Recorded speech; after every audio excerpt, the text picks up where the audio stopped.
He's Alex Jones on the GCN Radio Network. And now, live from Austin, Texas, Alex Jones. Let's rampage through your calls here and then get to a bunch of news. John in FEMA Region 5. What former state are you in? Wisconsin. All right. Welcome, sir.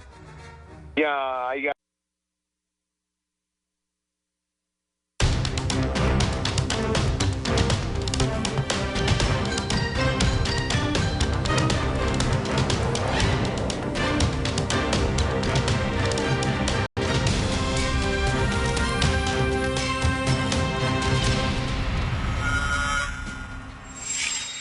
Welcome to the InfoWars Nightly News live coverage. This is our pre-election coverage for Obama's midterm elections. Now, a lot is going to happen this election. We look to see a turnover in the Senate. Of course, that's the horse race aspect. There's going to be many different aspects that we're going to cover tonight. But first, since this is a live broadcast, I want to let you know how you can get in touch with us. Here's Rob Dew with that information. Thank you, David. This is Rob Dew here at NoWorldOrder.com. I'm over in Studio B. This is our first nightly news studio that we built and actually premiered the first show out of. It was September 1st, 2011. Back then, it was just a small crew of 4 of us and Alex, and we were able to build a team of reporters and expand and keep expanding with your help at prisonplanet.tv. All the members there, we sure do appreciate all your support. Now, I want to tell you all the ways that you can get in touch with us and watch the show live. If you go to NoWorldOrder.com, right now on the homepage, we have a button on the top, and you'll see a election button. And if you bring that up right now, guys, you can show the people at home watching that. And you also see a free live video right underneath. There it is. You got the elections and free election coverage. Now, elections will take you to InfoWars.com/election. There's that button. And right underneath it is the free live video coverage, which takes you to InfoWars.com/show. Let's go to the elections button first. Let's hit that. And it takes you to, there it is. It looks like we have, it looks like, yeah, and then there's the masthead, and it also has some of the election articles that we've been bringing up. If you click on the top of that, scroll back up, guys, to the top, and you hit that Freedom versus Oppression free live coverage, that takes you also to InfoWars.com/show, same as the free live coverage. And there you can hit play on that and watch it for free. We also have on our YouTube channel, it's youtube.com/The Alex Jones channel. We are also offering a free stream of all the stuff that's going on as well today. So there's basically 3 ways you can get to us. You got InfoWars.com/show. If you're a member of prisonplanet.tv, you could get to us that way, or through the Alex Jones channel on YouTube. We have the free election coverage there that we're going to run for the next 2 days. And we're going to be doing all this, and we really want your feedback on this. We're also going to be having a live Twitter board. You guys can cut to that camera real quick. You'll see Leanne looking at some of the tweets going on, and she'll be responding to those live. We'll have a different rotating cast of characters rotating through there. And so we want to send us your questions, send us your comments, and really we want to make this as interactive as possible, because we really do want to bring the media, the new media, into the 21st century and beyond. And with your help, we can do that. And this is really exciting that we can bring you all this stuff live here, all the different studios that we're going to be cutting to, the different panels, all the videos are going to be playing. It's all due to your help and your support at prisonplanet.tv. And with that, we're going to go back to David Knight and the rest of the live show. We're going to be here till 10 o'clock tonight. That's right. We're going to take a look at the horse race aspect of it, but we're also going to look at the fraud. We're going to look at the political ads. We're going to look at who's behind that. We're going to look at the issues that weren't addressed in this campaign that basically have been ignored by both sides. This is going to be an historic realignment because of Obama's policies and because of his executive orders, his dictatorial way of handling things. Now, of course, he and Mary Landrieu will famously tell you that this is just because of sexism and racism, ignoring, of course, the fact that she's been elected 3 times as a woman, and Obama has been elected and reelected as a black man. That hasn't changed. What has changed is people have seen that his policies are making their lives and our lives quite a bit worse. Now, we do have some interesting news. We see that ex-Secret Service agent is on the verge of a huge upset, according to his assessment. This is reported by WND.com. This is Dan Bongino. We're going to have some information about him later in the broadcast. He was a former Secret Service agent for Obama, basically he's had enough. And he pointed out in the article that he says he does his own social media. It's his voice. And he says, don't fall into the trap of speaking down to people. In other words, people can understand it if you give them content. So we're going to have some of what he has to say coming up later on. Of course, signaling that things are not going their way. We have Joe Biden today saying that he is ready to compromise. Well, he's been compromising on our rights, on our freedoms, on the Constitution for a long time, but now he's sending out a signal saying that he's willing to compromise now with the Republicans once they have the majority in the Senate. Very different from what we heard earlier when we just heard Obama say he's got a pen and he's got a phone and he's going to basically do whatever he wants. And that's going to be one of the aspects that we're going to talk about tomorrow night with Alex Jones. We're going to talk about what comes after the election, the consequences for that. And it's not really clear that it's going to be it certainly isn't clear. We all know the Republicans are largely going to follow along with the policies that the Democrats have had because they've largely got the same corporate masters. In some ways, we're going to see an acceleration into the kind of one world government, the kind of corporate elitism that we've seen in the past. One example that's going to be, for example, in the Senate Intelligence Committee. We know that Dianne Feinstein's kind of got a personal feud going now with the NSA over the direct bugging of her Senate staff and the Intelligence Committee as they were looking at the CIA torture report. So there's been a lot of back and forth on that, but the person who would likely replace her, Richard Burr, has basically said he doesn't ever see a need that the Senate Intelligence Committee would have any public hearings. So much for transparency, so much about controlling and reining in criminal organizations. Now, we're also going to be talking about fraud, and today just an article that just came out about a lone wolf political operative and some corruption. We have a mail carrier being investigated over allegations of dumping GOP political mailers. This is out of Madison, Wisconsin. Basically, this guy evidently doesn't like the GOP, so he just decided that he would dump the mail as a mail carrier. But, of course, it's also the bigger guys who we're going to be concerned about. We're going to be taking a look at that when Rob Dew joins us with Darren McBreen. We're going to be looking at GMO initiatives, at pot initiatives, and the way big money is really throwing its weight around in those areas. But, of course, there's other subtle ways that that happens as well. Now, the Edward Snowden documentary, Citizen4, has now hit theaters in the U.S., but only 37. Not 3,700. But just 37 theaters. Now, compare that to what Harvey Weinstein did with Zero Dark 30, making a hero out of Obama just before the re-election. They don't want to completely demoralize the base, so they don't want them to see what he's been doing to civil liberties. Well, one of the ways that we know whether or not we're slaves or not, of course, is the Second Amendment. And although the Second Amendment gets a lot of attention, it's not necessarily in the way that we would like to see that happen, is it, Jakari? That's exactly right, David, because one of the things we all know, we're all pro-gun, we all support the right to keep and bear arms, but, a lot of times you'll go out in the street, you'll talk to people, you have a lively debate, and they'll say, Obama's not trying to ban guns, and you guys are lying. They always try to say that you're a Republican. Obama didn't take anybody's guns. Well, it's not for lack of trying. Yeah. And we've seen various places around the country, whether it's New York with the SAFE Act, they don't want you to have a certain type of firearm. But let's look back and think about last year, talking about 2013 and all the things they tried to ban in just that year. We have the article, Dianne Feinstein's assault weapons ban of 2013. And just to give you the precursor for what we're going to talk about tonight, we're going to talk about Bill Gates, Michael Bloomberg, all the big billionaire boys club who want to come and take away your firearms, even though they have personal bodyguards and people to protect them. But Senator Dianne Feinstein, last year, she had the assault weapons ban, and she had it written, all semi-automatic rifles that can accept a detachable magazine and have at least one military feature. It includes a pistol grip, a forward grip, a folding telescoping or detachable stock, and also a grenade launcher. I don't see too many of those, or rocket launchers around. But if you scroll a little further down, and you can see the 150-plus firearms that would just cease to exist in the United States of America, including but not limited to AK-47 assault rifles. Now, I'm sure you guys all recall the very famous clip with President Obama. I will not take your rifle away. I will not take your shotgun away.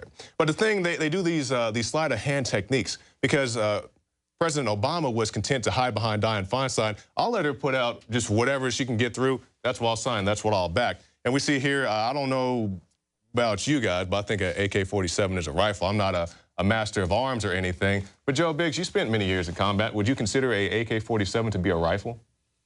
I mean, basically, I mean, it's just a regular rifle. Yeah, I mean, it's an assault rifle, but it's pretty typical. I mean, they're everywhere. I mean, everyone uses them. It's in every country. Right. It's one of the most famous rifles on One of the most planet. durable ones. You could drop it in mud, water, dirt, anything like that. It's still going to be reliable. Right. So that's the precursor. But now let's talk more about the guys who are currently involved in this gun debate. Let's start with one William Gates, and we'll have a special report following this segment of the news that goes more in depth on this. But we have this, Bill Gates donates $1 million to U.S. gun control campaign, and this is a gun control campaign out of Washington State. And we see the guys, Bloomberg, Bill Gates, they're coming out and funding all these gun, they don't want to call themselves anti-gun. I guess they prefer the term gun control. We want to control how many bullets you can have in your magazine. We want to control the type of stock that you have on your firearm, things such as this. You know, they want to control who you can sell your firearm to or buy your firearm from. But the problem is that that's the way you turn a fundamental right into a government-granted privilege. That is exactly right. By gradual infringement, moving around in the edges, shaving off a little bit here, shaving off a little bit there, and pretty soon you've got nothing. Right. Except what they allow you to have. So it becomes a privilege. That's right, and that's what we see, and that's what we don't want, because I want the right to go out and buy whatever I want to buy, because we saw the famous, or should I say infamous clip that Paul Joseph Watson did an article on, talking about the guys in the field, and they had the DHS training video showing the guys, you know, transacting a gun transaction, you know, buying guns out the trunk of a car. They try to play this off as if it was aerial some type view, of, as if it was some type of illegal activity. We'll talk more about that here in a second. Now we see Gun Control Group joins forces with $50 million from Michael Bloomberg. And you guys know Michael Bloomberg, they keep changing the name, Dave. It's hard for me to keep up. It was Mayors Against Illegal Yeah, because guns, they're not getting any traction. They're losing, and when they lose, they try to essentially rebrand themselves and come back in a different way. And that's a large part of why he's covering different people. In many cases, like any special interest or PAC group, he wants to look like he's got a winning record. So he's kind of picking and choosing, and a lot of the incumbents that he's supporting are not necessarily people that are such hardcore you know, gun control addicts. You know, they've got some other people that he's basically taking a pass on that have been doing it for years, would truly do want an outright ban as soon as possible, as quickly as they can get it, and he doesn't give them any money because he wants to push this. But he's funding both sides of this. He's funding anti-gun Republicans, and he's also funding anti-gun Democrats against pro-gun Democrats. That's a key thing for people to realize what he's doing there. Yeah, it's controlled opposition, and we see the article, Bloomberg Gun Control Group's endorsement are incumbent heavy. And you can see this, you can read this article for yourself, the Washington Wire, and see the tail of the tape on that. But, you know, it's these guys, these Bloombergs, these Bill Gateses, as I said earlier, and you'll see in the report coming up, you know, these guys have armed bodyguards to protect themselves. You know, you'll see the video coming up here shortly. Somebody approaches Bloomberg. He says, Mayor Bloomberg, in the spirit of gun control, will you disarm your entire security force? And he stumbles around and goes, I'll try to get back to you on that. And this is what they do. You know, they don't want you to have the means to protect yourself. Meanwhile, they're surrounded. Their children are protected. They ride around with the bodyguards and all that. It's rubbing off on these college students. You know, a lot of these college students I encounter, I go and talk to, they're all like, I don't think we should have guns anymore. I really think that's the job for the police. They need to be the ones with guns, us as the citizens to just give our guns up and trust them to do the right thing. And that's what's being taught in these schools. That's what a lot of our youth are growing up with, the mindset that we don't need guns. Those are bad. Let's just give them up. Yeah, and we'll talk about that, talking about the police are coming here to save you in our next segment. But, you know, talking more about that, I've been to the same college campuses that you have, Joe Biggs, gone out and done some reports. And, you know, I did a report when I went out and I asked particularly young ladies, you know, do you think that you should be able to conceal carry on campus? And, you know, I'm not trying to force a gun into anybody's hands. You know, that's what they always say. You want everybody to be packing a gun. If you want a gun, if you're a sane mind and body, you know, go for it. But I don't want some Obamacare doctor to tell you can't. But, you know, talking about the young ladies and the firearms, and I asked them, you know, would you carry a firearm? And a lot of them said no. I said, well, what do you expect to happen if you are attacked? You know, lo and behold, it's like, well, I'll just call 911. So then I tested them. I said, so this, you know, big, strong, scary man with the ninja skills to pull a loaded gun out of your hand, for some reason won't be able to take your phone away.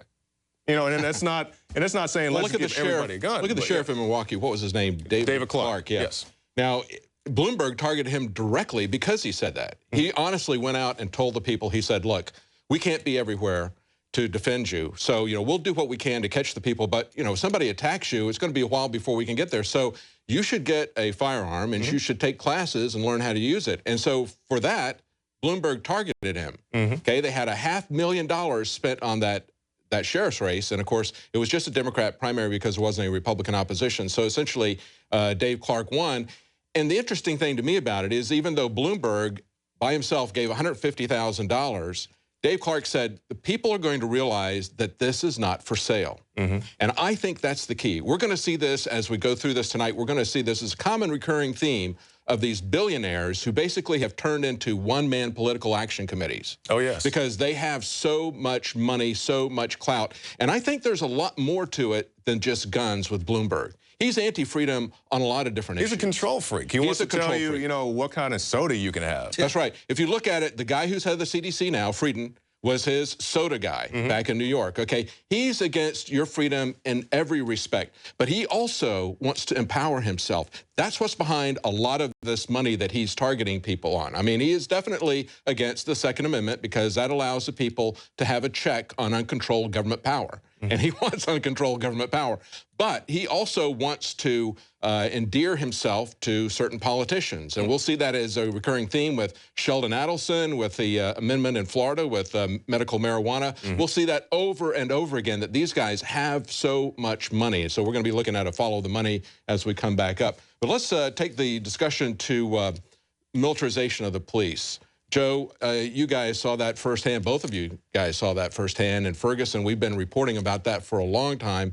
Alex has been warning people about this for 20 years, that this is where everything is heading. The John Birch Society has been talking about it probably for 50 years. I mean, this is something that has been in the cards. They've been gradually building for, but now we're really at the event horizon. I mean, this is happening now and accelerating very rapidly, as if we're going into some kind of a black hole. But why isn't this a major political issue right now? Exactly. Nobody's talking about it. This is something that needs even to with be Ferguson talked about on a large scale nationwide, because police violence is rampant right now. Yes. I mean, it is out of control. You give a child a toy, and he doesn't know how to use it. He's just going to play with it. However, these guys are being given military gear, funding, without proper training.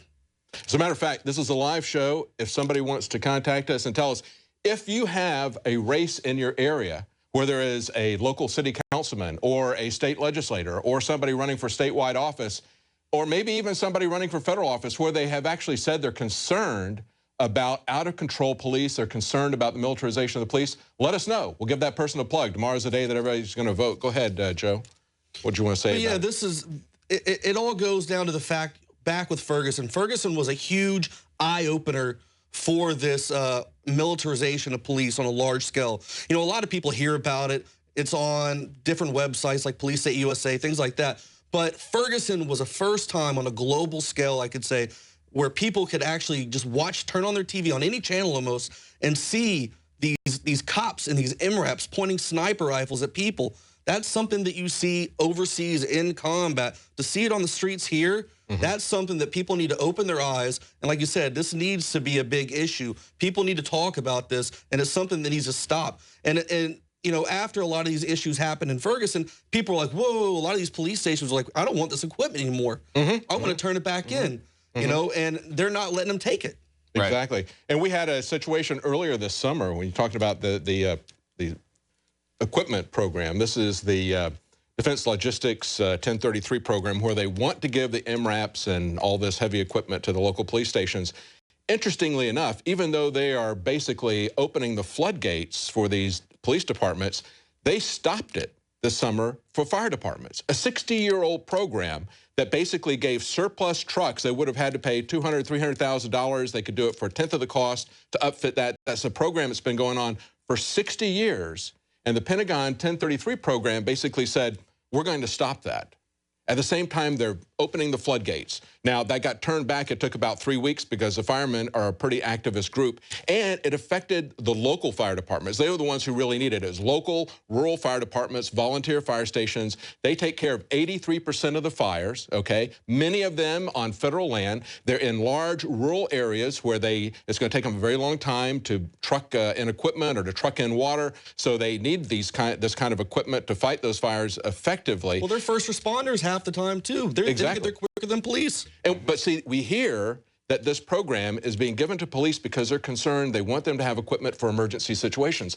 That's not the case. Why would you cut it off to the fire departments? They said they were cutting it off because they were going to start enforcing an EPA regulation that they've ignored for 25 years. Suddenly they were going to enforce it. It looks like they're strategically placing all this equipment all over the place. And like we were talking about, they're not letting these police stations turn the equipment back in. But what they're making them do is run the maintenance on it and keep everything up to date. And they're making them... you can't take these things down to Jiffy Lube. You know, these are hardcore military vehicles. You know, somebody has to pay for this because how they get them is they give them these MRAPs at dirt cheap prices. You know, $2 grand, $3 grand is nothing. You know, they spend more on graphics, a lot of them do, and putting the sirens on. Well, the MRAPs in particular, they were rushed to the theater, of battle because they wanted something that was going to withstand the roadside bombs and everything.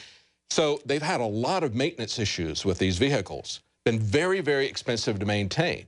So their solution, I think, as we've talked about this, I think they're basically, it's like the white elephant, you know, where the Indian Raja used to give you this sacred elephant and now you had to feed it. They're sending this equipment to local municipalities and telling them, okay, this still belongs to the DOD. This is a lease thing. You don't own it, but you have to maintain it and you can't get rid of it without our permission. And so when these people, like you're talking about, want to get rid of it, they basically get silence on the other end of the line. They don't tell them they're going to take it back or anything. Meanwhile, they're on the hook to maintain this stuff. And it's pre-positioned for martial law in all these different localities. Because you see, just like what happened in Ferguson, you know, in the early days when we first got out there, you know, we were interacting with crowds that were 98% peaceful. You know, there's, definitely been some things that gone on since then, but they come out there and they use these military tactics, aiming guns at people in the crowd, firing pretty much indiscriminately with rubber bullets into blinding clouds of smoke. And then they come out and they say, well, yeah, we gave it to them, you know, the Pentagon, DOD, whoever, but we didn't know they would actually use it. You know, it's like, like I said, you give a kid a toy, he's going to play with it. Well, they've made it clear that in order to get this equipment, they want you to have arrest and apprehension powers. That's why they don't want the firemen to have it. Okay. Now, when they got a pushback from the Congress, and the Congress sent the letter to the Pentagon and got them to reverse this program, they said, all right, we won't give them the equipment anymore. We'll loan it to them. But they were already loaning it to them. I mean, there were multiple papers talking about how there was one in Indiana, they said $12 million worth of surplus equipment is now on loan to more than 250 volunteer fire departments in Indiana. That was when it was stopped back at the end of June. They also said in Oklahoma, over 8,000 vehicles valued at $150 million being used by Oklahoma Fire Department. So what they did was they lied about it. What a surprise, okay? They lied about it and they said, all right, we'll change the rules. Instead of giving it to you, we'll keep it on loan, and then that will get around the EPA requirements, okay? Yeah, these guys are supposed to protect and serve. I mean, how often is it you're driving down the road and you look in your rearview mirror and see a cop and go, oh my God, I feel a lot safer. No, you feel a little nervous because the way these guys act nowadays, you don't know if they're gonna pull you over something bogus and then you're gonna get shot. Because we saw it happen in South Carolina when that guy reached for his ID, he shot him up at the gas station. These guys are out of control. I mean, another thing are these no-knock raids that are going on. That is something that's got to stop because their intel is off a lot of times. They go to the wrong houses and people pay the price. Babies, things like that. It's got to stop. Yeah, Baby Bobo is what he's referencing there, and you can see it on the screen if you're watching on Infowars.com/show. Yes, they throw a flashbang into this house. They blow half the baby's face off. And then they come out and expose his ribs as well. Yeah, and then they come out and say, well, we found that we did nothing wrong because it's our policy. And that's what it always comes down to, whether it's Ferguson, in the city of Houston, I believe it was, where a little girl, or not a little girl, a teenage girl was on her cell phone in the school. The cops come in, they throw her down. She's, 14 pounds, 14 years old, 100 pounds, soaking wet. And they throw her down on the ground, put a knee on her face because that's their policy. Yeah. It's the policies that need to change because so often when these things happen, you know, is our policy. So because they've okay. gone into a complete and total military aspect of how they approach all their situations. Any call they go on, it's a shoot first, ask questions later mentality now. That's something that they do in the military. They used to. They don't even do it more. Now in the military, ever since I think it was around 2008 in Afghanistan, you had to be fired at before you could actually fire back. These guys are having like old school war mentalities. They're getting out of the car, guns or hands on a gun, hand on a taser. Remember the time we'd been chased by police? I was trying to find our way back into the media area at Ferguson, and I just went and knocked up on a police car the window, and the guy had his hand automatically on the taser, ready to hit me. And I was showing him my press pass saying, hey, I just need to get back to the media area. What can I do? And this guy automatically, that's something that he feels threatened by. Yeah, and then, you know, I was with Biggs when that happened, and he looks at me and he's like, where's your press pass? I was like, well, I lost it when you guys were shooting at me when I was running down the street. You know, it's just completely ridiculous how, you know, they approach things, even media. You know, they'll come out there and try to silence the media like that. But, you know, beyond Ferguson, we look at other aspects, like, you know, like the use of tasers. You know, it happened right here in the city of Bastrop, right outside this city of Austin. And there's a young man who broke up a fight, and it's on video. You know, local news has released it as well as other news outlets. And the young man breaks up a fight, then the cop just comes up and tases him from behind. He falls down and busts his head open. Yeah. You know, we've had his attorney on the show who talked about this, and the cops say, you know, we did nothing wrong. I was like, how can you say you did nothing wrong when you tased somebody who was not only not a threat to you, but was helping diffuse the situation? Well, and of course, earlier this year, we saw out in New Mexico that homeless man that was shot, the video of that. And then just last week, we saw 8 cops unload their weapons into one man, 49 years old, standing off at a distance from them. So the question is, what do we do about this? Because there is nobody that I know of that is talking about how do we stop this control of law enforcement, this changing the rules of engagement, this brainwashing at the federal level. How do we disincentivize that? There's no penalty for the cops who do this. Basically, the police union is standing there for them. The federal government wants them to do that. There is no personal liability, essentially, for them in most cases that's going to stop that. We don't even see the budget of that police department being cut. I think that whenever you've got a lawsuit, when they act egregiously like that, and there's an award of a couple of $1 million to surviving relatives, I think that ought to come out of the police department. I think there ought to be something that comes out of the cops who actually did that. I think they should have some skin in the game for that. Well, you're seeing more and more of these police officers get hemmed up, get put in their place because citizens are starting to film the police. Yeah. At traffic stops, anything like that. They are starting to film everything when they get pulled over. And I think that's something that people need to get into the habit of. They need to start filming the police and protecting themselves, and let the police officer know, hey, sir, I'm filming you. I'm not just doing this for your protection, but I'm doing it for mine as well. And that's something we're going to talk about later. People in Keene, New Hampshire are very much about watching each other's backs. They show up when somebody's getting a ticket. They actually have a patrol where they go around and help people. They call it the Robin Hood Patrol, where they help people to keep them from getting parking tickets. So that's one of the things we're going to talk about, and that is, what can you do to transcend the system? We're going to talk about that tonight. We'll also be talking about that tomorrow. We've got some interviews coming up with tomorrow with the Free State Project. There are things that you can do that are, I think, more effective than the election system. Of course, we want to participate in every way that we can to try to stick it down the throat of the globalists and the people who are trying to destroy this country. I want to go now to Leanne McAdoo. She's at our Twitter desk, and she's looking at some of the things that people have tweeted. Leanne, what have you got there? Thanks, David. Well, first of all, I want to give a shout out to Joe, Joe 012594. He is trolling the dinosaur media for us, basically using this election 2014 hashtag to go ahead and troll the dinosaur media, and everyone else just saying, hey, come on over to InfoWars. We're going to be here covering live tonight from 7 p.m. to 10, starting tomorrow evening at 6 p.m. until we shut it down. But Terry Henry here, McDubious, he wants to know what would we say to if voting changed anything, it would have been outlawed years ago. Now, I think this is a sentiment that a lot of young people are certainly feeling, that their vote doesn't matter, and it seems we're seeing so much voter fraud, election fraud. Now, of course, with the electronic voting machines, I mean, it does sort of seem really, the system seems rigged. But just the fact that they are encouraging voter fraud, Obama says go out and and you know, you can vote as much as you want, or you know, every day of the week. And you know, then we do see that the voting machines there are glitches. There's a reason for that. So obviously, our votes must count. And you know, you can say, well, if I throw my trash in the garbage can, it doesn't matter. If everyone doesn't recycle, you know, it just doesn't matter. But you can't think like that. You've got to vote. You've got to go out and make sure that you're heard and that your vote counts. And just make sure you don't go out and vote for the lesser of two evils.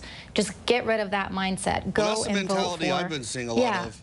A lot of people are going to that whole, you know, my vote's not going to count. What's the point? Why should I take the time out of my day to get off work and go vote for something where the system doesn't work? And like you said, you're picking the lesser of two evils. So that's the same mentality I've been seeing amongst a lot of people nowadays. Listen, I think we should be skeptical, but I don't think we should be cynical about it. Right. Okay? There are some places where we can make a difference. Yes. There are going to be a lot of races, like presidential races in particular, okay, where there's going to be just so much corruption. It's going to be the old expression, they stole it fair and square. I think that might have been from the Nixon camp during the JFK Nixon election. You know, that's what's happening at those levels. And of course, they can reach into any race that they consider to be very important, and they can do that at the governor level. They can even go down ballot and do it in certain areas. But I don't believe that we have the situation yet where they are that interested in all of the races. And so I think if you overwhelmingly support something, it gets to the point where I think they will basically back off and hope that they can corrupt the person after they get into office. And of course, we have to hold their feet to the fire. But I think that it's always worthwhile getting in there, if for nothing else, to expose the corruption in the system and use that as an opportunity to wake people up and say, look at how the system is rigged. Look at how these guys are two hand puppets off of the same corporatist. Well, that's what we're trying to do here, too, though. Exactly. We go out and we find these politicians and we give them real questions. We go out there and ask them the stuff that mainstream media is, quite frankly, scared to do. Yes. You know, the mainstream media does not do their job anymore when it comes to covering these politicians and, like you said, holding their feet to the fire. And that's something that we at InfoWars do. We go out there and we ask those hard questions. We make them be accountable for their actions and what they say. And as far as that goes, you know, like David touched on, you know, your big national elections, you know, there's a lot of things going on that are beyond your control. But your local elections, your sheriff, your city council, your mayor, you know, those things that you should get involved in and hopefully affect change. You know, right here in the city of Austin, Texas, we have a very anti-gun candidate running for our mayor. Yeah. And, you know, even if he gets in, you know, we have a very pro-gun city councilman, you know, who's trying to get elected. So you have things like that. You can have somewhat of a balance. You know, I don't think it's just a good idea to cast the whole thing off. Like David said, you can be skeptical, but... And I think it's important to look down ballot and to not throw away the idea that you don't have any power except at the very top of the ticket. Yeah. Okay, there's a lot of power. If you get the right people in, lower down, you know, for some reason, you know, if you can get somebody in that really understands that states do have power under the Constitution to withstand some of the illegal actions of the federal government. We have a candidate like that here in Texas, Kathy Glass, who's running for governor. And, you know, this race here in Texas now is so skewed that the argument that, you know, well, you've got to vote for Tweedledee because if you don't, Tweedledum is going to get in. Now you've got pretty much a certain winner here in Greg Abbott. Looks like he's 20 points ahead of the Democrat opponent, so much so that they're analyzing this and saying, you know, boy, is she going to sink battleground Texas? You know, I mean, it's basically a done deal. So I think a lot of people are going to be free to both Democrats and Republicans to vote for who they would like to see and not really worry about the other guy getting in that they're afraid of. And I think that a lot of these third-party candidates will take from both Democrats and Republicans because they're talking about some of the issues that neither the Democrats or Republicans are addressing, or they say, we're the guy that's going to help you with economic freedom, or we're the guy that's going to help you with civil liberties, and then when they get in office, they basically forget about that. Yeah. And it's not so much what they say, it's what they do, because we see, shining example, President Obama said he's going to shut down Guantanamo Bay, said he's going to leave your guns home, said he's going to do this, said he's going to do that, said if you like your doctor, you can keep your doctor. You know, it's not what they say, it's what they do. And, you know, let's try to get a good feel, you know, for anybody at any level that you plan to vote for. Just try to get a good feel of what they've done in the past and, you know, contrast that with what you think they may perform in the future. Let me say one more thing, too, about elections, and that's Ron Paul. Okay, Ron Paul, you could say that it was a quixotic for him to run as a Libertarian candidate back when he did it. Then he ran in 2008. okay, had no chance, was kept out of the debates, that sort of thing. He kept plugging at it. And then 2012, he had a massive amount of support. I believe that that nomination was stolen from him by the GOP. And a lot of people saw that election stolen from Ron Paul at caucus after caucus, dirty tricks at the primaries by the Republicans. And that's a very valuable thing because he exposed the fraud, okay, by running for election. And so it got a lot of people to understand how this system is rigged. And I think there was a lot of value to that, even though they stole the election. Let's go back to Leanne. Leanne, do you have anything else? Well, I just want to add to that. It's like Alex said today. If the game is rigged, it's like football. We've got to get up 50 points ahead of them because we know they're going to be, setting up the machines in Maryland where they're going to choose, force you to choose a Democratic candidate if you wanted to vote Republican or for someone else. It'll just switch your vote for you. But there, you can demand a recount if you're actually seeing that in the voting booth. But Southern Patriot, he's also asking what can people do about it? What will Americans do about it if they do find out that there is rampant voter fraud? Well, I had a chance to talk to James O'Keefe today, and we'll air that, if not today, then tomorrow, talking about his experiences in not voter fraud, but, trying to take it to the extreme to see how easy it is to actually commit the voter fraud. Yeah. And, he was exposing that just if you live in a certain state, like I believe he's in North Carolina in his most recent videos, if you just get to the ballot before somebody else, like if I got there before Joe Biggs, I could vote as Joe Biggs if I knew basic information like his address. So it is that easy, to commit the voter fraud in some of these states. I know some of that happened to. It didn't get reported. They told me about it. They told other friends about it. Went to the voting booth and found that they had already voted. And they'd crossed their name off the list and said, he looked at it and he saw that his dead mother had also voted because she was still on the list. They're not purging the rolls there. And the fact that they would say that it is racist to have a picture ID is absolute nonsense when they require a picture ID for everything. Every race. You can't cash a check. Every interaction with the government, they want your ID. Well, even Nelson Mandela ran with that. Yeah, absolutely. He said, get your voter ID. When you look at how it's broken down, and Washington Post went in and basically broke this down with a very helpful guide as to where if you're not illegally allowed to vote in areas, you can vote without any ID, right? And so I broke it down in terms of percentage. There's only 14% of the states, only 14% of the states where you have to have a photo ID that's required. Some will request it, some will request other ID. Most of them don't even request anything. 39% no ID. And North Carolina is one of those places. That's why you saw what happened with James O'Keefe. They said he was asked for his, and that was breaking the law, he said. When she asked him for a photo ID, he said he was kind of set back from the whole situation, like, okay, you're doing the right thing, but technically you're breaking the law. Yeah, yeah. I want to get one more from Leanne, if you got one more that's interesting, and then we'll come back. I want to talk just a little bit more about the Second Amendment, militarization of the police, and then we'll go to break with Jakari's report. Leanne, have you got another one for us from Twitter?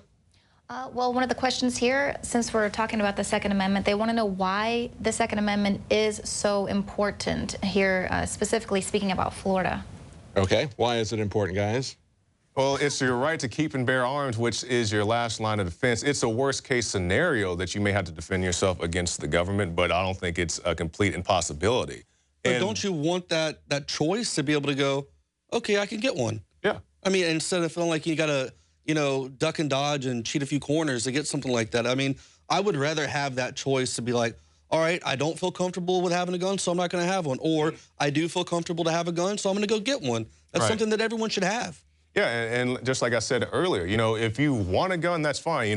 Like I went out to the campus, I wasn't forcing a gun in anybody's hand. I was like, if you want one and you're of sound mind and body and of age, hey, go get one. That should be your right as an American, because a lot of people, they want you to go jump to the hoops and get a concealed carry and all that, and, that's all well and good. But the fact of the matter is you have a right to bear arms if you have not committed any crime. And even if you have committed a crime, I'll just touch on this briefly. When you talk about felons, and felons not being able to carry guns, some of these felons have done no violent crimes. They have things like hot checks.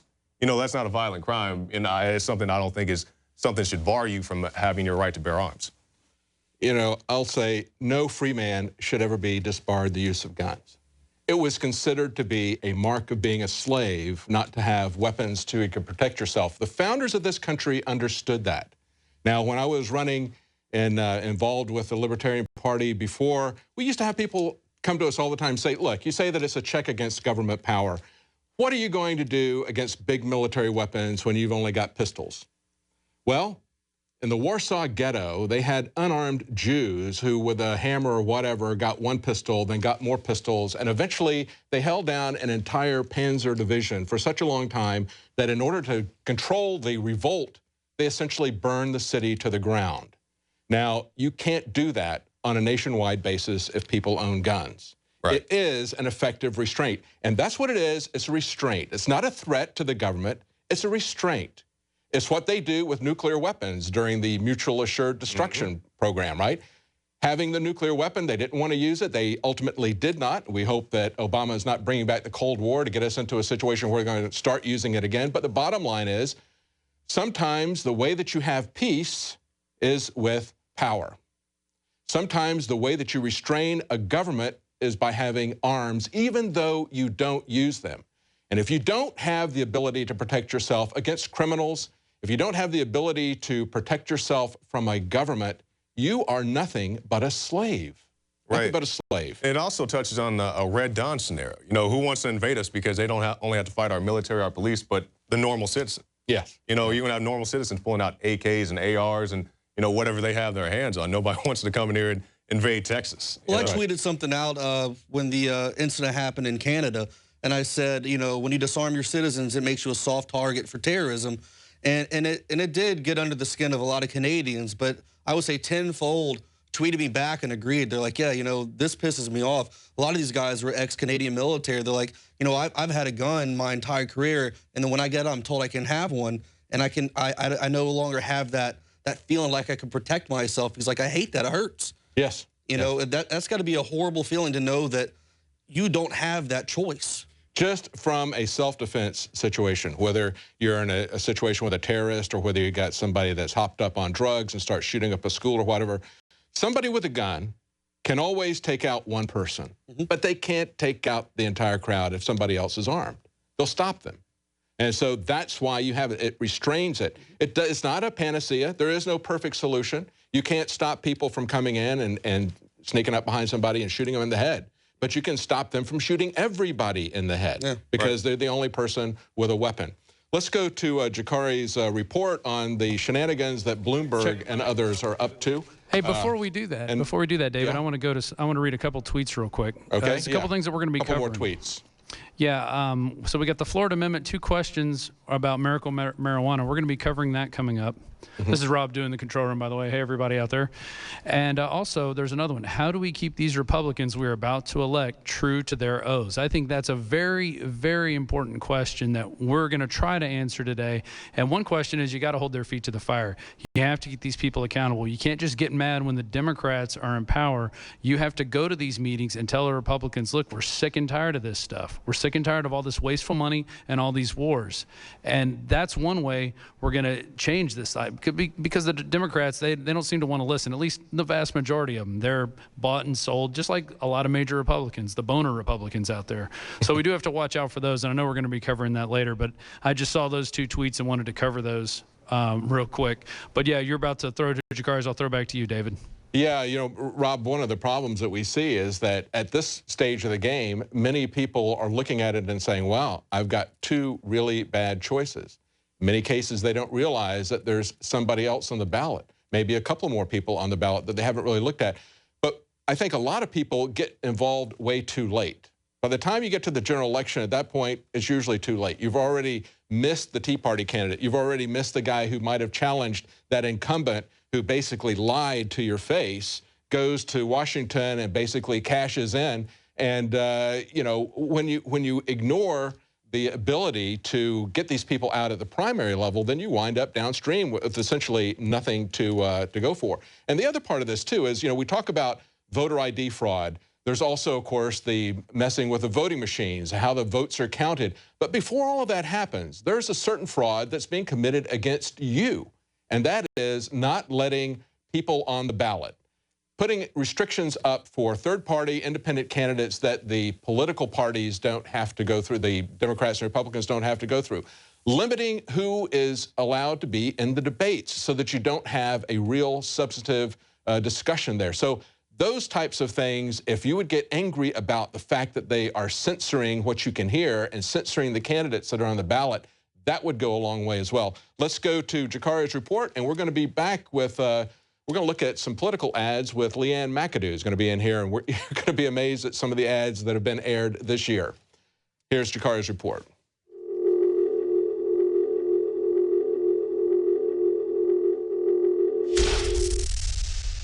With all the gun rhetoric going on around the nation, it's very important that you don't vote in a wolf in sheep's clothing.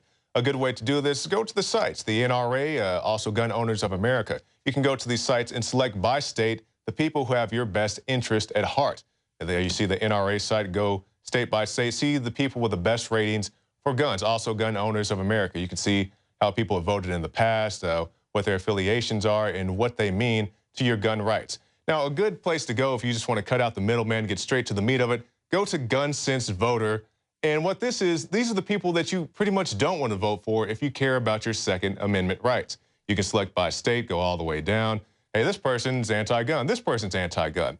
But I do caution you, these people may disagree with you on your guns, but they may also have other concerns that you do agree with. I've seen some of these people, they have concerns about securing the border, they want to fund ISIS, things like that. So take it all into account and research these people if you still have time left to cast your vote. But, we see the big boys coming out to play on the gun control issue. We've seen Mayor Bloomberg, who we'll talk about more in a second. But right now, let's talk about one William Gates, Bill Gates. We've seen Gates and his wife donate $1 million to a gun control campaign in Washington state, which seeks pretty much expanded background checks. And people say, well, what's wrong with the universal background check?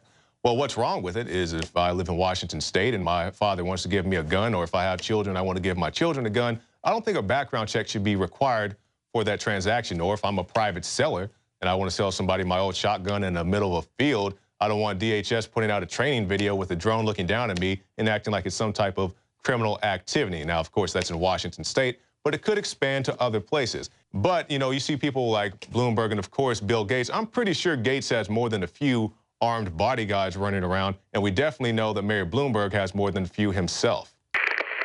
Mayor Bloomberg, how you doing? Jason, I grew up in Brooklyn. Okay, in the spirit of gun control, will you disarm your entire security team? We'll get right back to you. You'll get back to me? Would you like a sip of my soda? But as hypocritical as some of these guys can be, they haven't got people all the way down in the ranks that they want, because we see these anti-gun proponents, they go to these rallies, to these marches here in the city of Austin, Texas. And I'll be brief. First of all, to the gentleman that's dying for attention, someone needs to inform him that there is no gun ban currently. But because of the work that we're doing here today, we will make your side legitimate shortly. So you hang on to that. So that's what they're doing. They want your mayors, your city councilmen, your sheriffs, but they don't have everybody all across the board. And here's a good example. In Detroit, the police chief, he came out and said, this is Mr. James Craig. He said, hey, I want you to be able to arm yourself, because the best thing that can happen is somebody is armed when they encounter a situation. When you have your life in danger, we can't be there all the time. So it's the best thing for you to be able to protect yourself until a policeman or woman is there to offer you the proper assistance. But it's not just in Detroit. We see in Milwaukee as well. Sheriff David Clark, who has been a guest on our show, he said, hey, we're partners now. We need you to watch out for us just like we watch out for you. And by that, what I mean is I need you to be able to go out there and arm yourself. Police admit we can't be every place at once, and you know that as well. You dial 911, how long does it take them to get there? And that's not bashing the police. It's just saying that you need to have the proper means to protect yourself. And everybody who thinks about these gun control, like these gun sellback rallies, let's take those for example. In the state of Arizona, I know that they resell those guns. They're just profiting from the guns that you turn in. So now you know, and knowing is indeed half the battle. But talking about more pro-gun sheriffs, we have Sheriff Nick Finch, who has also been a guest on the Alex Jones Show. He got in some hot water because somebody came into his jail one time, was arrested on a bogus weapons charge, just had a gun without the proper permit. Not that you need a permit to carry a firearm in the United States of America, although some people want to say that you do. Anyway, Mr. Finch, he threw out the charge, threw out the guy, said, hey, man, go home and enjoy your firearm. He said, no, Sheriff, we're not going to have that here. took the sheriff to court. Eventually, the sheriff won the case, and the Second Amendment prevails. And we need more guys like Nick Finch, like Sheriff David Clark, like all these guys I've been talking about tonight. So if you are in a district where you can vote for somebody pro-gun, whether it's your mayor, your city council member, whoever, get those people in office. And because everybody talks about, well, at InfoWars, you guys talk about how the system is so rigged. But in your local municipalities, you can get a good sheriff. You can get a good mayor. We've seen our outgoing attorney general saying that we need things like smart guns, a RFID bracelet, or some other type of similar device to where, you know, well, the kids can't get to it. It's great. So if you're not at home and the kids are there with a firearm, they can't use it. Well, that's a decent rationale if you have very irresponsible children because, you know, the anti-gunners, they're going to point out, what about the little girl who shot the guy with the Uzi or, you know, these other very unfortunate situations? And, you know, I'm very concerned about that as well. You know, I shot my first real gun about the time I was around 12 or 13 years old. For the children who can, they're responsible, sound mind and body. We see the situations like I had in that report. When I was back there on the phone with 911, I heard the bathroom light turn on that was leading to the closet. And when I saw the door handle turn, I shot him. I guess it went through the door and went through him and went through the wall. A 15-year-old boy and his 12-year-old sister had been home alone in the Mount Royal Village subdivision. Then about 2:30, a pair of home invaders tried the front and back doors, then broke a back window. The brother grabbed his father's assault rifle and knew what to do with it. Two suspects showed up at Tomball Hospital. One, the adult, had multiple gunshot wounds. Unfortunate things do happen, but you do have good, honorable people who arm themselves just like these sheriffs and these police chiefs are talking about that I'm saying here. And I want to end this segment with this, talking about how many of these anti-gun groups misrepresent themselves. Because much as I talk about these anti-gunners, guys like Mike Martinez here in the city of Austin, I at least respect Mike Martinez because he comes straight out and tells you what he wants to do. He says, hey, I want to ban the guns.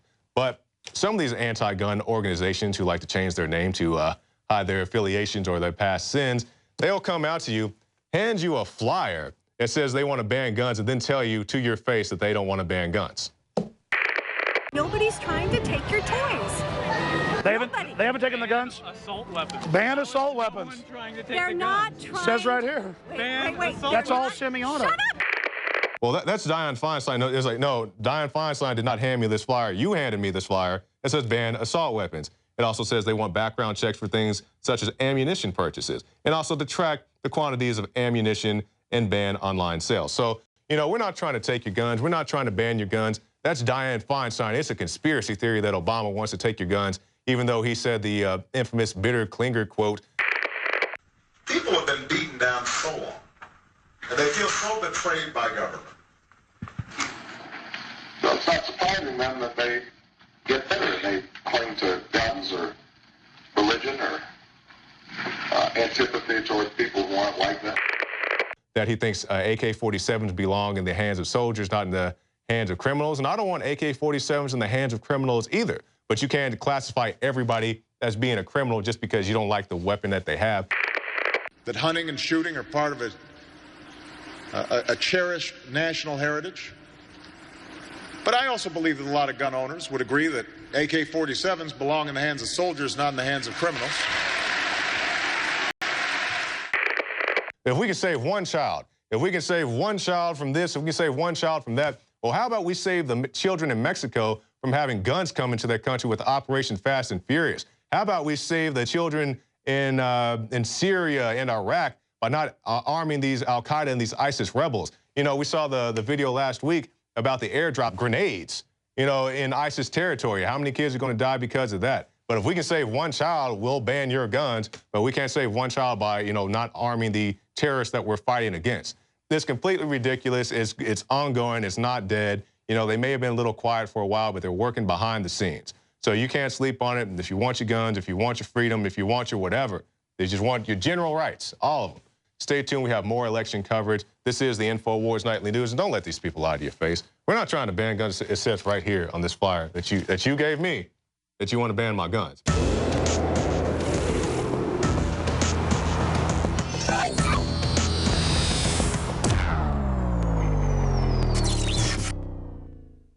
I want to know what's really happening with Ebola.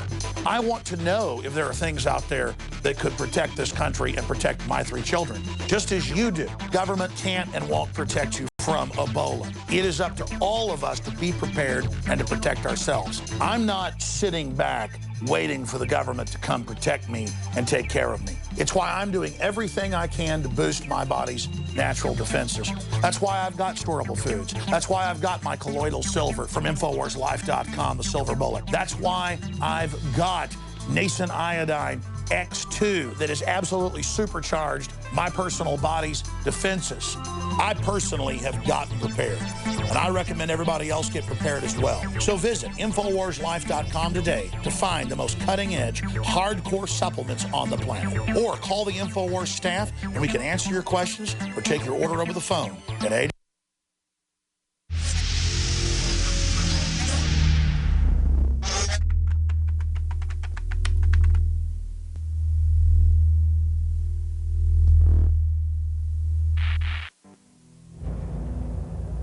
Introducing the first proprietary oxygen-based intestinal cleanser, OxyPowder. Backed by real FDA-approved phase 1, 2, and 3 clinical trials. People are suffering from all kinds of digestive issues these days. All the toxins from the air, the food, the water, ultimately ends up in the gut or affects the gut. My main focus was to come up with a remedy for this, something that's safe and effective that anyone can take on a regular basis to keep their intestinal lining clean. My recommendation is to clean your intestines at least 2 to 3 times a week to prevent the toxic buildup from going into your bloodstream. Take your health into your own hands and start cleansing your body today with OxyPowder. Secure your OxyPowder today at InfoWarsLife.com. That's InfoWarsLife.com.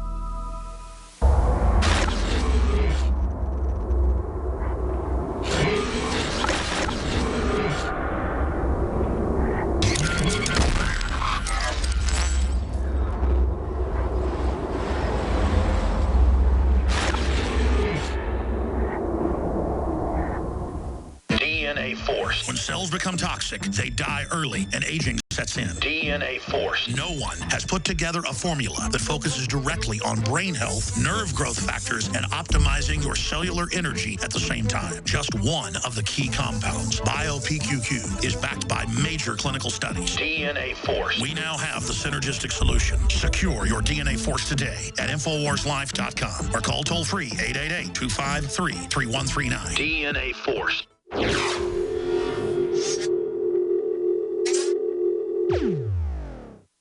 In January of this year, I sent Jakari Jackson and other InfoWars.com reporters to the west coast of the United States to investigate the reports of massive radiation spikes, 10 times in some cases what the background radiation is supposed to be. Professional groups, private organizations, and citizens alike were going out with their field meters and Geiger counters and picking up huge spikes in San Francisco, Los Angeles, but as far north as Seattle. Jakari and our reporters not only confirmed increased radiation, they found it all over the western coastline. Why is this not a national news story? Why is this not an international news story that these power plants are registering lower radiation than what is being found in Half Moon Bay? We had witnessed a coordinated cover-up by Tokyo Electric and the Japanese government of the cancers and deaths and thyroid ailments plaguing Japan in the first 3 years after the disaster.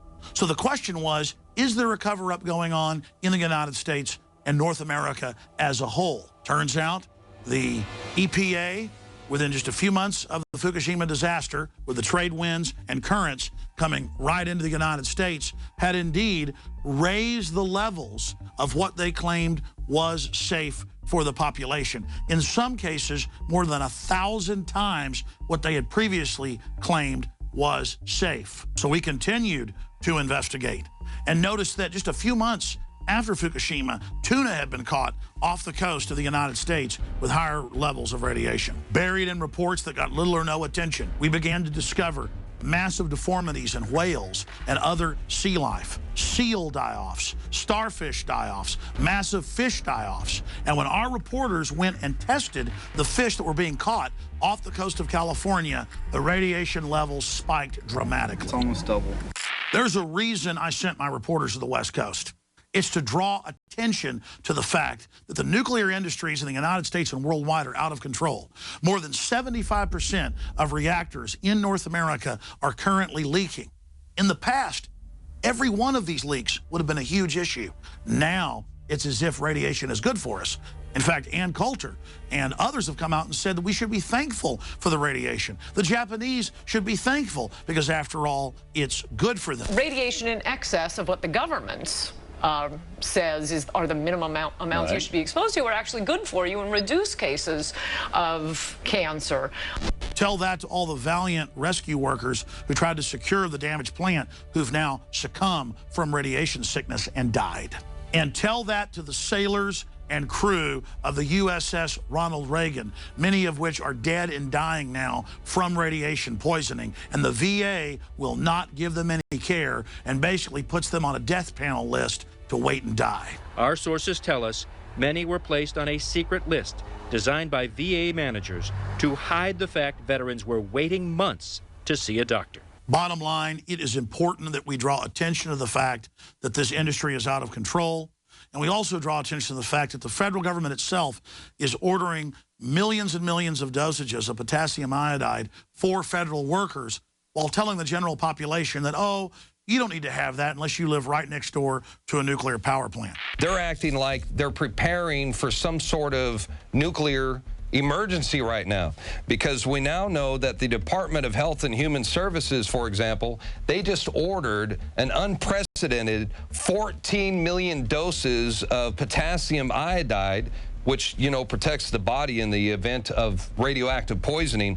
So the federal government, they are already acting as if there's been a severe nuclear accident. Does that concern you as much as it does me?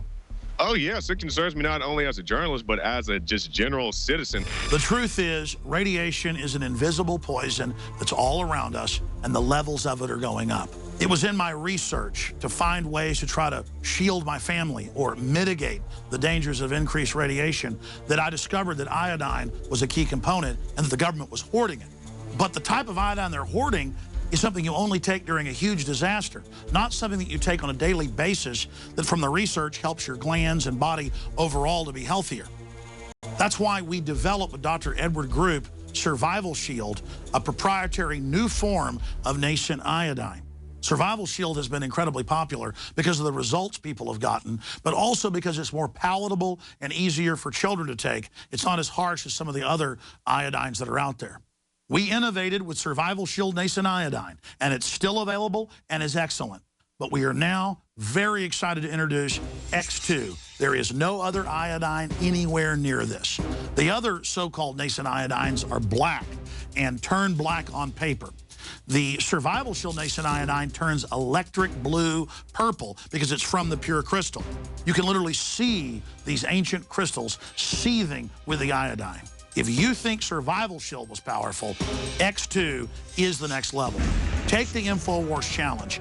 Regardless, you're getting high-quality iodine that on record the government admits everyone needs. It's essential, and you're supporting the very tip of the spear in revolutionary pro-liberty media. X2 from InfoWarsLife.com or call toll-free 888-253-3139. There's no other iodine like it on Earth.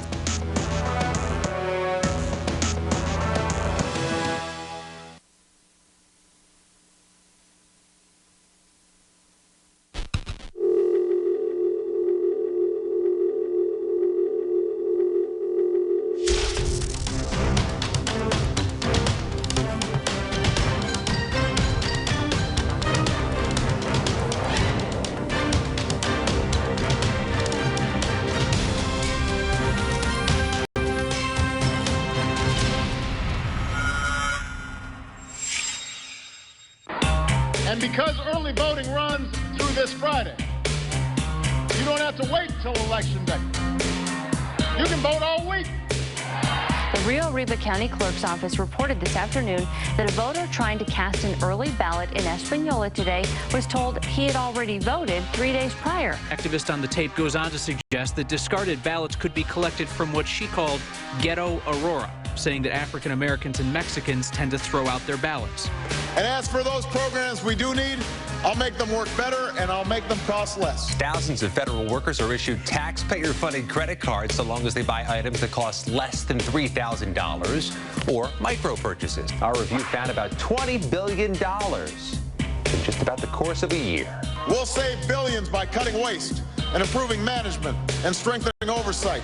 We asked all of these other major federal agencies based here in D.C. for their micro purchase shopping lists, and all refused. I'm pledging to cut the deficit we inherited by half by the end of my first term in office. The Independent Congressional Budget Office warning a new fiscal crisis is coming if Washington doesn't get its spending in check. Raising the debt ceiling, which has been done over 100 times, does not increase our debt. If you've got a business, you didn't build that. Somebody else made that happen.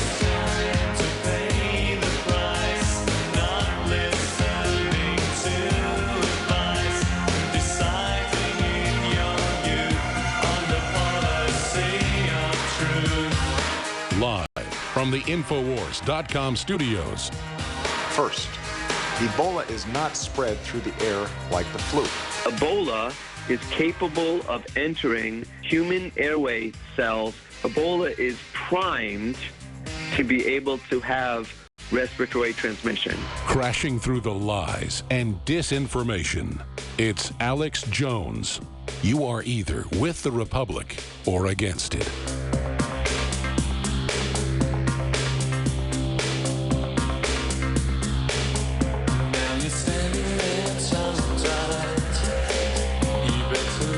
Welcome back to the live coverage of our pre-election coverage here at InfoWars Nightly News. I'm David Knight. I'm joined now with Leanne McAdoo. We're going to take a look at political ads that have surfaced.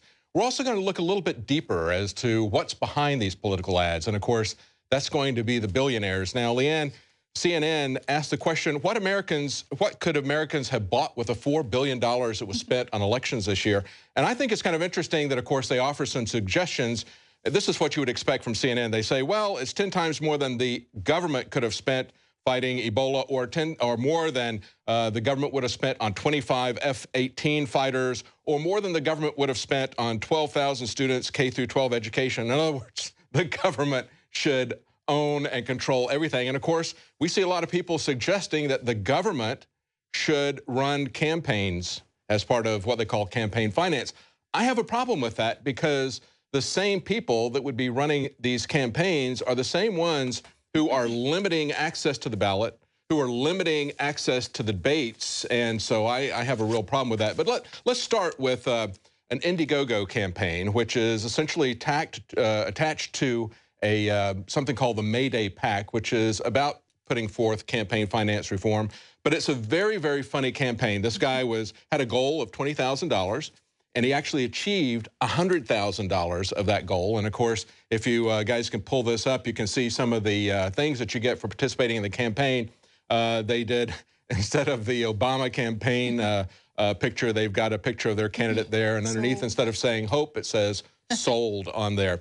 So this is Gil Fulbright, a satirical Senate candidate. And he's saying that he's running in this race in Kentucky because it's kind of a toss-up as to whether or not the Kentucky race or the North Carolina race is going to be the most expensive Senate race in American history. That's how much money is being put in a midterm election to control things. And we're going to talk about why this is happening. But let's take a look at this Senate candidate, the satirical Senate campaign ad here. This is Gil Fulbright. Hi, I'm Gil Fulbright. The people who run my campaign, they've made this commercial, and I'm in it. This campaign, it's not about me. It's about crafting a version of me that'll appeal to you. A version that visits random work sites with paid actors pointing at things. A version of me that doesn't find old people loathsome or pointless. Has a conventionally attractive yet curiously still family. Listening to my constituents, legislating, these are things I don't do. What I do is spend about 70% of my time raising funds for re-election. I'd do anything to stay in office. My name's Gil Fulbright, but hell, I'll change my name to Phil Goldbright or Bill Fulbright or fill up my mouth with farts. These are the things that are important to me. And these are the fine people that finance my campaign. Now, in order to do these things, I have to stay in office. And to stay in office, I have to keep these guys happy. Now, if any of these things make these guys unhappy, well, my hands are tied. So come November, the choice is clear. Do you want another spineless mouthpiece for special interest in lobbyists, or a spineless mouthpiece for special interest in lobbyists? I'm Philip a Mouth with Farts, and I approve this message. Okay, there you go. A brutally honest satire. And boy, that looks like the prototypical campaign ad that we've seen. Now, he points out in his Indiegogo campaign that in the Kentucky race, Mitch McConnell, 87% of the money that he's getting is from out of state.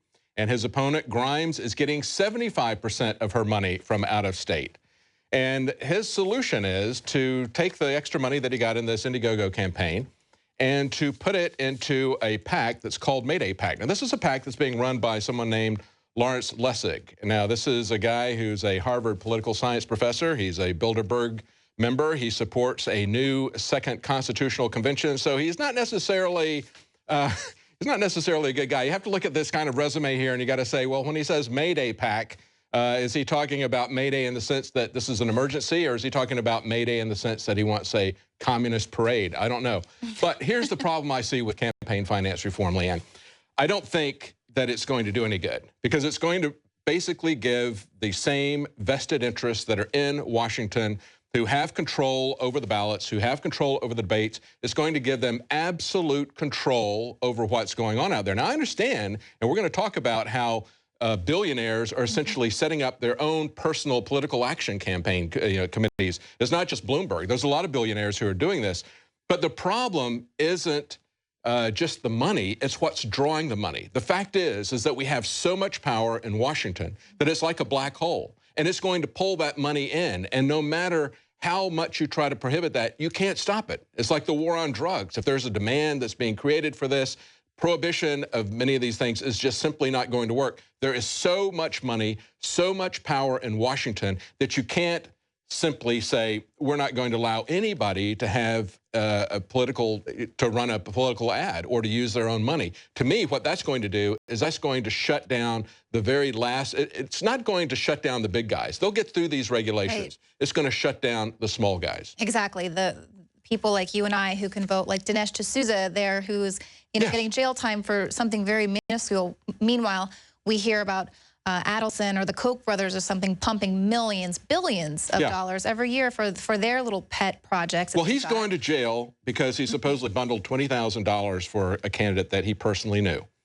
Now, everybody, every news source is reporting that Sheldon Adelson, who's a big casino owner in Nevada, anybody that watched the 2012 elections and was following the Republican primaries to see the shenanigans that they were pulling on Ron Paul, knows what Sheldon Adelson did in Las Vegas, essentially giving millions of dollars to Newt Gingrich and trying to rig the caucus there, having a caucus on Sunday that he wanted to make for Orthodox Jews only, basically setting up a religious test saying, you can't come to this caucus, you can come to the Saturday night one, but we're not going to let you come to the Sunday night caucus.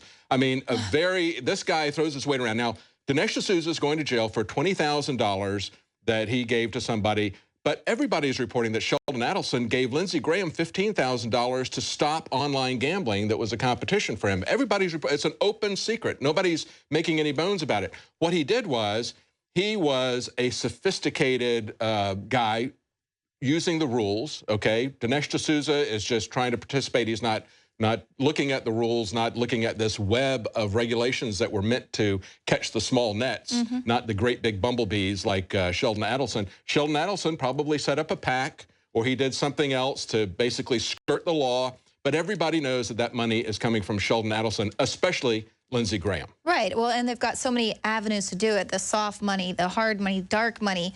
You don't really know where it's coming from. And then also, here you had mentioned before how a lot of this money is coming in from out of state. So here, for just to pick on Adelson again, I mean, wasn't he pumping a lot of money into fighting against Amendment 2 there in Florida? Yeah, that's a very interesting case, and that's one we want to talk about.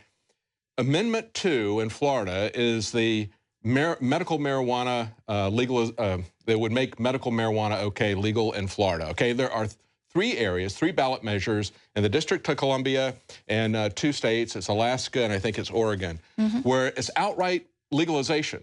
Now, Sheldon Adelson is not giving any money to those outright legalization initiatives. Instead, what he's doing is he's giving 85% of the money to defeat medical marijuana in Florida is coming from Sheldon Adelson, who lives in Las Vegas. Okay, he's a big casino owner there. So why is it? We look at the No on 2 proposition, and they're saying you don't want to give people marijuana when they're sick because that's going to be a gateway opportunity for them to just have marijuana whenever they want for full-out legalization. So why would he take that tack? Why would he say we got to stop medical marijuana because it will lead to full-out legalization when there's 3 ballot measures where they are calling for full-out legalization? Well, it's pretty clear. Vice.com did an article exploring why he would be doing this. They say, is he doing this because he hates the idea of medical marijuana? And they say, well, no, actually, his family, he and his wife are major donors to a medical research facility in Tel Aviv that supports the use of marijuana to treat a number of diseases. And they say, moreover, marijuana-related initiatives are on the ballot, as I point out, in Oregon, Alaska, and Washington, D.C., but he's only voting to defeat pot in Florida and only voting to defeat medical marijuana there. And so they point out that he has, his company, Las Vegas Sands Corporation, has desperately sought to get into Florida's lucrative table games market, which is currently controlled only by the Seminole tribe of Florida. There you go. That's how the game is played. Now, the other big players in this are, of course, not just a gambling boss who would like to get casinos in Florida presumptively, but you also have big pharmaceuticals and the doctors opposed to medical marijuana or any natural resource like that. And you've also got big tobacco joining with them. So it's kind of a interesting coupling of different interests. You've got law enforcement and a gambling boss coming together to oppose medical marijuana, and then you've got big pharmaceutical and big tobacco coming in and saying, well, it's bad for your health. Right, well, and they're going to, join forces for the Ebola vaccine coming up. But we'll have more coverage on the medicinal marijuana ballot initiatives, ballot measures, as well as genetically modified labeling is something that some of the states are taking a vote on as well. But that's kind of one of those things I think they're going to be waiting on, genetically modifying cannabis. Once they're able to do that and take out if they can patent it, they'll let you have it. Then you can have your medicinal marijuana. But now, let's go back to this Gil Fulbright ad. Now, it's a hilarious ad. You'd almost vote for him just because he just puts it out there and lets you know what he's up to. And it's refreshing to have that brutal honesty. But then, what's also just so brazen about it is that there are so many ads that are just like that. I mean, that is exactly what the ads are, but he's just the funny thing is, he did this back in July, and he said, well, I'm going to, pointing out the Kentucky race with Mitch McConnell and his Democrat opponent there. And so he does this personality ad, look at me, I'm posing with this person, I'm posing with that person. And then let's take a look at this Mitch McConnell ad, because he did this just last week, and it's almost as if he was redoing the Gil Fulbright ad. I mean, he just goes right down the list, very self-aware, kind of, talking to the viewer. Look at the issues that he discusses in this. Let's go to that. You guys got that queued up? A lot of people try to tell me how to do my commercials. We see you between 2 trucks. That sounds dangerous. Hey, Mitch, what about using a talking baby? That's been done before. We'll end with you and bloodhounds. That's not going to work. Maybe it's enough to say Mitch fights for Kentucky. Maybe this isn't such a bad idea. I'm Mitch McConnell, and I approve this message. There you go. Substantive issues. And, exactly what does Mitch McConnell stand for after all these years? Can he point to something that he's done for the people of Kentucky, for the people of America, to warrant his reelection? I guess not. Instead, what they're trying to do is give a personality to this 72-year-old piece of wood. Right, and he says, Well, I'm above doing that, but yet he does it in his campaign ad to just kind of be a little humorous and to say, look at me, and he's, you know, he's got his buff body double there. But that's exactly the point. They don't want to have people in the debates, third parties, independents, because it's going to cause them to focus on issues. Instead, they can basically throw bricks at each other. They can play the race card. They can play the sexism card. They can do all this stuff and attack each other personally. But, you know, if you got a third person in there and these two major guys start attacking each other personally like that, it makes them look like a couple of babies in a playpen because they won't talk about the issues. But that's precisely why they keep independents and third party out of the debates. Yeah, and just really going after people and attacking them rather than taking a positive tone and saying, this is what I'm going to do for you. This is, you know, this is my voting record. This is where I stand. But, you know, Mitch McConnell, you nailed it when you said he really didn't take the opportunity to, you know, let people know what he's all about. He's just like, oh, people love puppies. I'll have these puppies here in my video. But he's got another campaign video that came out, and it's actually so creepily funny that it's got its own hashtag. They call it McConnelling. It's called McConnelling, and I guess that's something that the kids are doing now. You can upload a video to Vine or Twitter or Instagram or something and hashtag McConnelling. Take a look at this video. We don't have to watch the whole thing, but in the whole, it's about 2.5 minutes long of him saying nothing. He says absolutely nothing in the video. He just wants you to understand that he fights for Kentucky. See if you get that.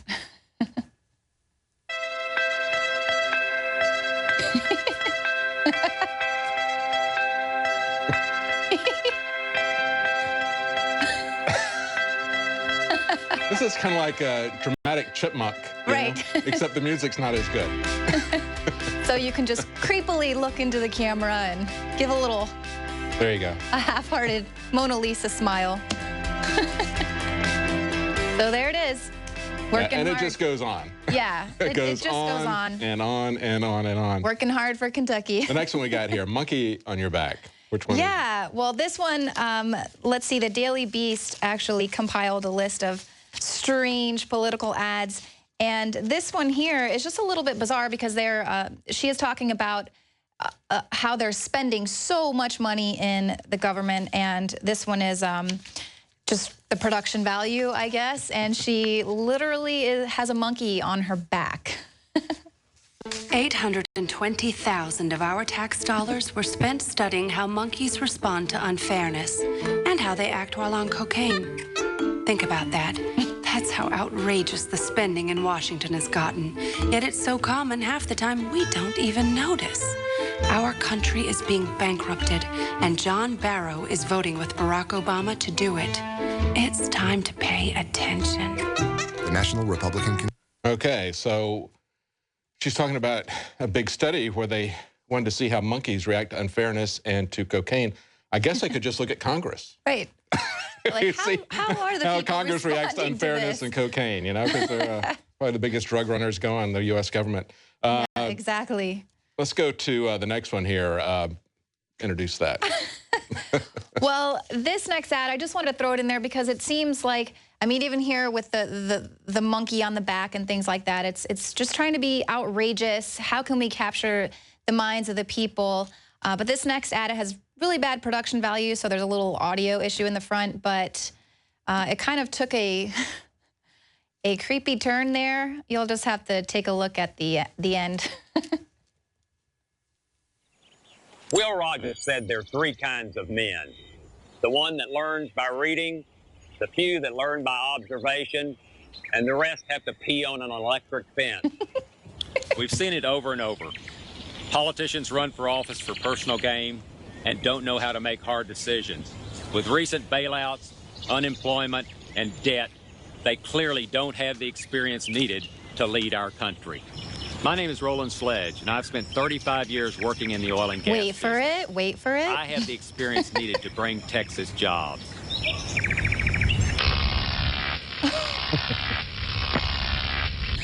Isn't it about time we elected political leaders that have sense enough not to pee on electric fences? Yeah, there you go. Let's kind of talk about cheesy production Sledge values. There, yeah, but it's, you know, there have been other campaign videos out there where they've got naked people swim in swimming pools, talking about how their opponents like to, go swimming in the nude and things like that. So I just, where are we in the political spectrum when? Well, this next one that you got on here, the Wendy Davis wheelchair ad, this got a lot of national attention. Controversial, yeah. Wendy Davis, for those of you who don't know or may be watching from another country, she's someone who is a state legislator who came to prominence because she did a filibuster essentially against some regulations against abortion. Basically, what they wanted to do was to make sure that abortion clinics had medical facilities to handle an emergency. And the people who supported abortion said, you can't do that, that'll shut down clinics. And it's like, really? Well, then what is your concern about the health of the woman if you don't have the capacity to handle that? But she did a filibuster and got a lot of attention with the Democrats, and most of the Democrats in this state decided wisely to pass on running for governor in Obama's midterms because I think they could smell a skunk coming on. But Wendy Davis picked up the mantle, and then she came after Greg Abbott, who is the Republican candidate, and he is a lawyer who is in a wheelchair. Actually, he's the attorney general right now, running for governor, and this was her ad. A tree fell on Greg Abbott. He sued and got millions. Since then, he spent his career working against other victims. Abbott argued a woman whose leg was amputated was not disabled because she had an artificial limb. He ruled against a rape victim who sued a corporation for failing to do a background check on a sexual predator. He sided with a hospital that failed to stop a dangerous surgeon who paralyzed patients. Greg Abbott, he's not for you. There you go. So what do you think about that?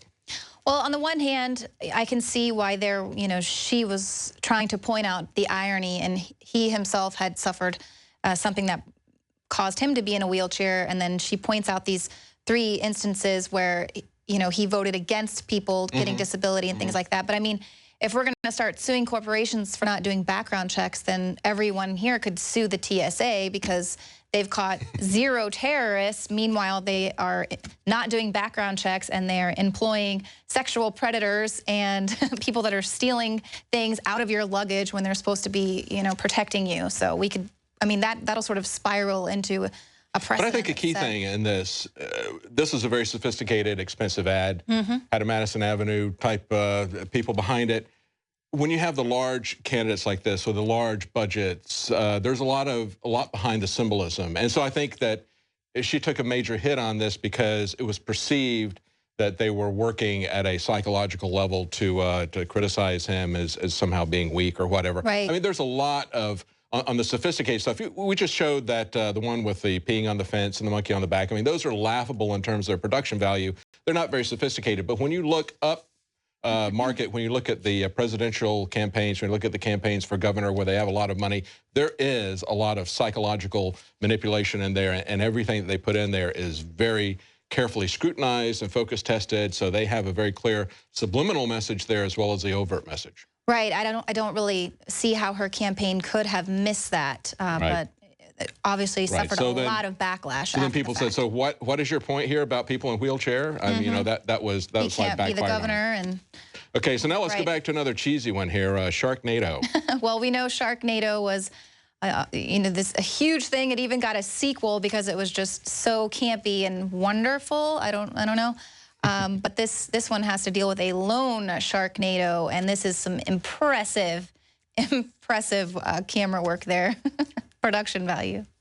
Dark clouds are gathering, and Gary Peters is in the eye of the storm, funded by a convicted felon, connected to a loan shark ring, run by an international gangster, who also contributed to Peters' campaign. This is what people get, you know? They like watching the coming soon to a voting booth cartoons. Or adult cartoons. So I have no idea what that's about. You know, I know what a loan shark is, and basically, since we repealed the laws on usury at the end of, you know, when we went into runaway guys, inflation. I want to jump in here for a second. You know, everybody is essentially doing loan David, shark Jakari stuff. just mentioned that was the worst voiceover we've heard all day today, and I totally agree. Yep, absolutely. That was by far the worst. It was kind of a funny ad, though. That was like animation circa 2002, like jib jab type animation. Yeah, exactly. That's right. Yeah, if it's bad enough, it'll get a lot of attention. To get your attention, exactly. Yeah, exactly. Yeah, I think it is time. By the way, you know, when we look at what happened, we used to always have a loan shark. Used to be somebody that would charge 20-30% interest. Now that's considered a bargain because we allow our corporate banks to do that, even though we have such an incredibly low inflation rate.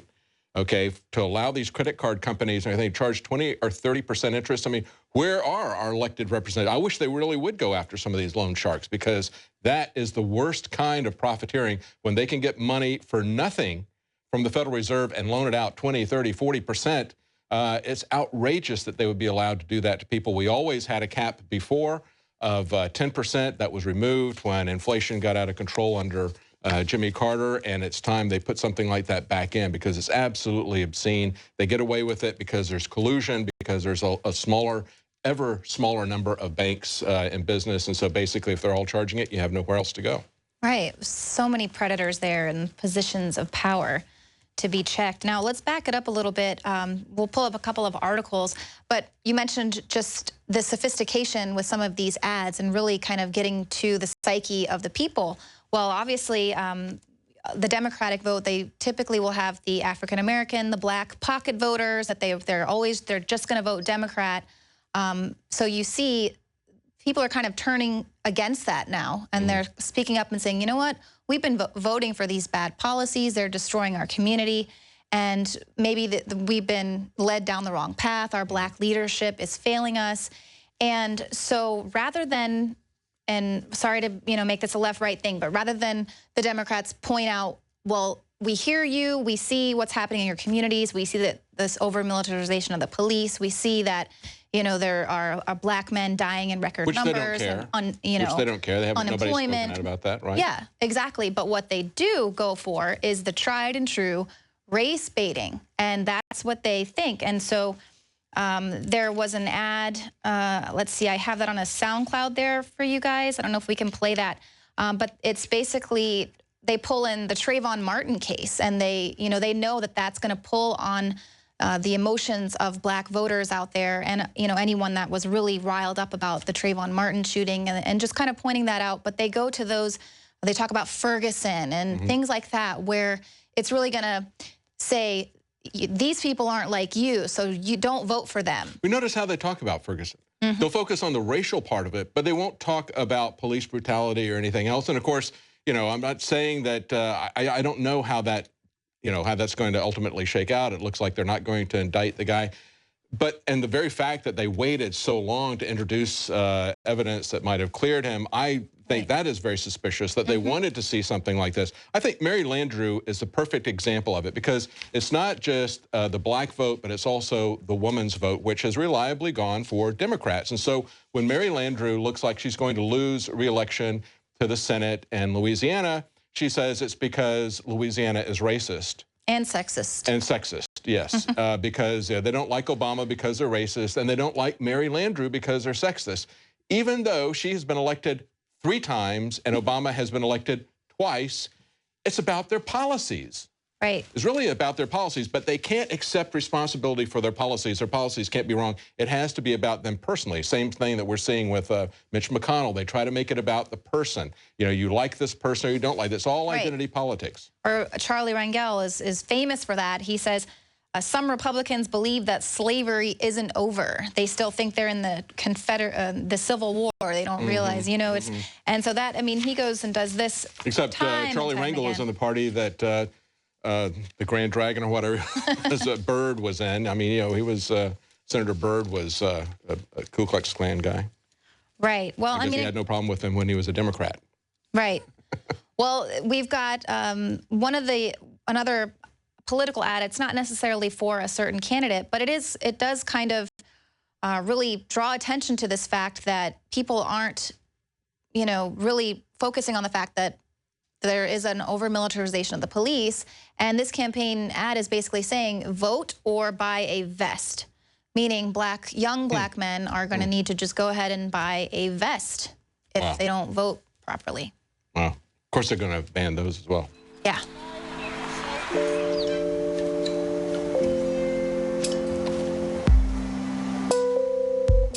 Randy, did you study? Yes. You studied? Yes, Mom.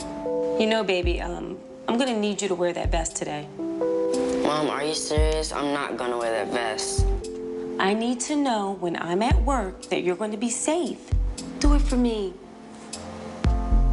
All right, Mom, I'll do it for you.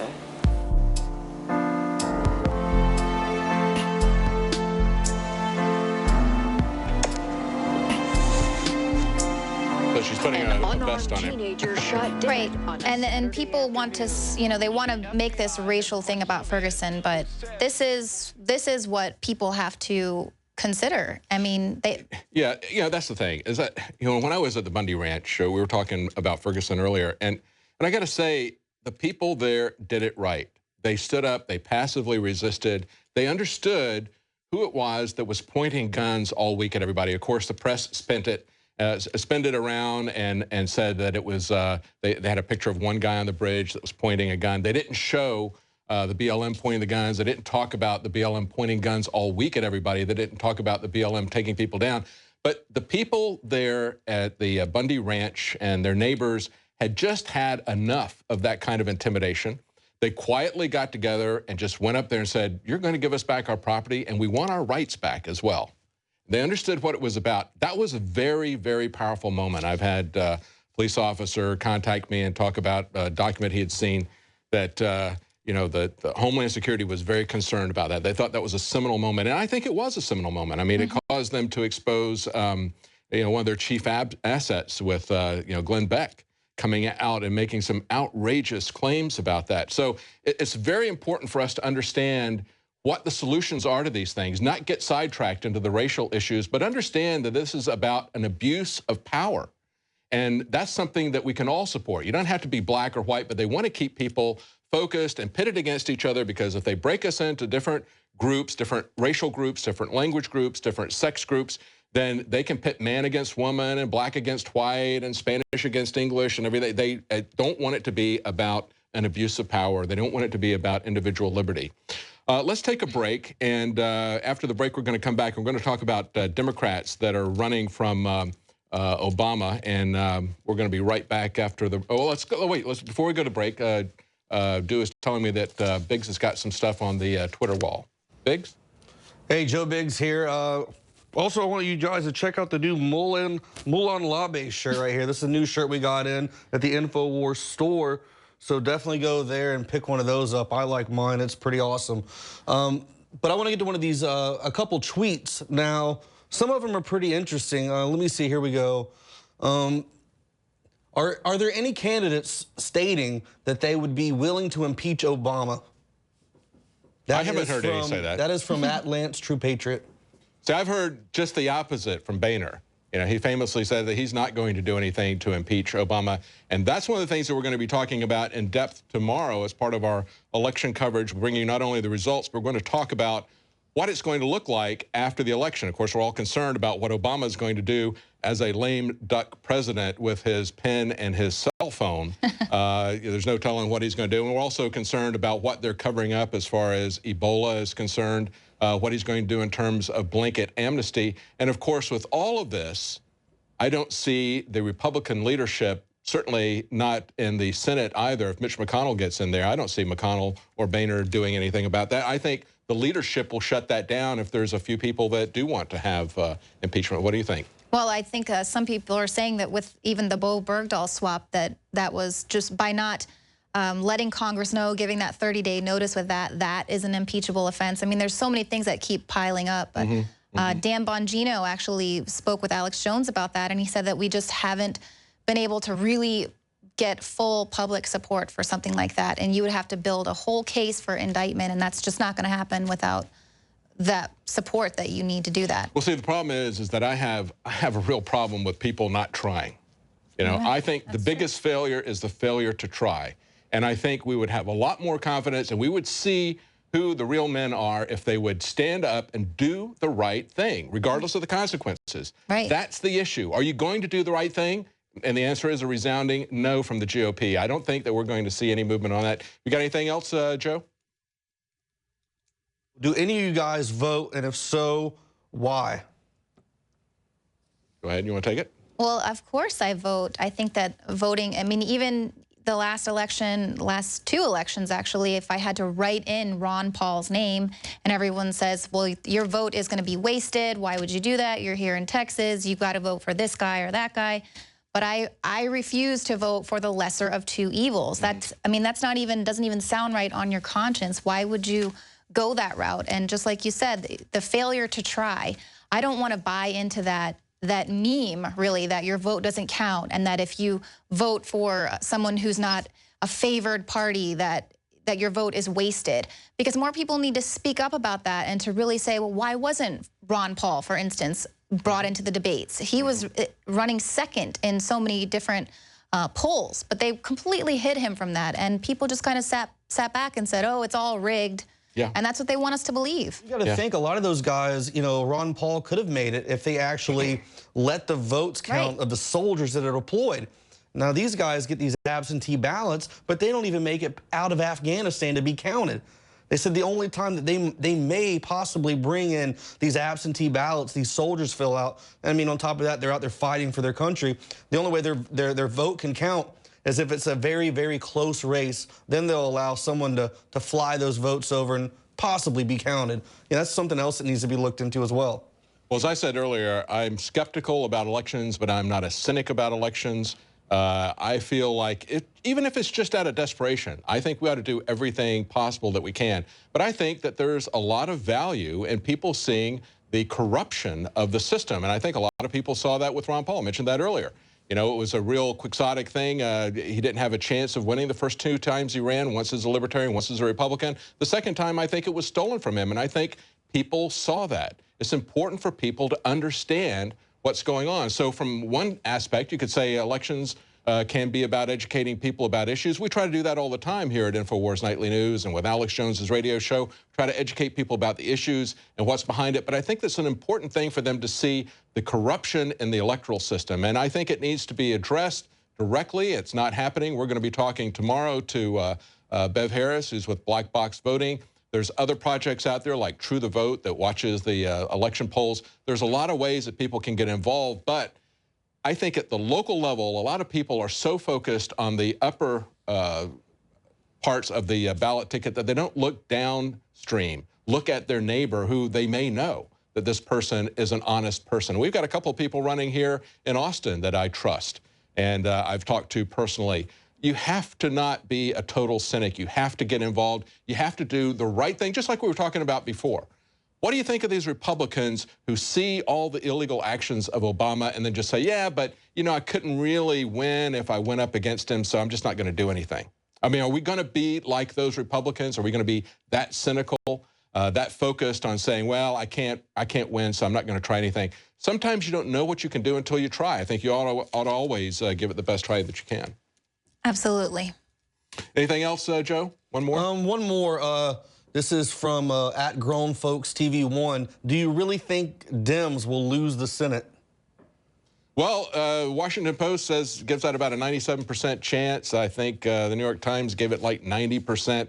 I think the lowest that I've seen is like a 68% probability that will happen. It looks like from people who analyze this, so if you look at the Washington Post, they're going in state by state, and they're saying that they have a 99% certainty that this person's going to win here, and on a state-by-state basis. I think the one, as I was just kind of going over it with a mouse and looking at the different ones, I think the one that they had the least certainty about was North Carolina, where they had said it was an 80% probability that would go to Kay Hagan, who's the Democrat incumbent there. That's a good example of somebody who is a very strong Obama supporter, down the line Democrat, has virtually voted with him on every issue except one judge that he put up for nomination, distancing herself from Obama, but not so much that the people don't want her. It's that the Republicans have basically put up a non-entity there, somebody who they obviously recognize as something that is just somebody who's a puppet for corporate control, and that's Tom Tillis. Once the Republicans got control of the House in North Carolina, in the 2010 elections. He was made the Speaker of the House over a guy who really was a kind of Tea Party candidate, Skip Stam, who was a straight-up guy there. And again, there are good people in politics. Right. There are good, honest people in politics. And what the Republican machinery did was they took somebody who had only been in 1 or 2 terms before that, put him over the guy who had been minority leader for a very, very long time, who was an honest Tea Party guy. They put Tom Tillis in as Speaker of the House, and then the next thing you know, he's running for Senate.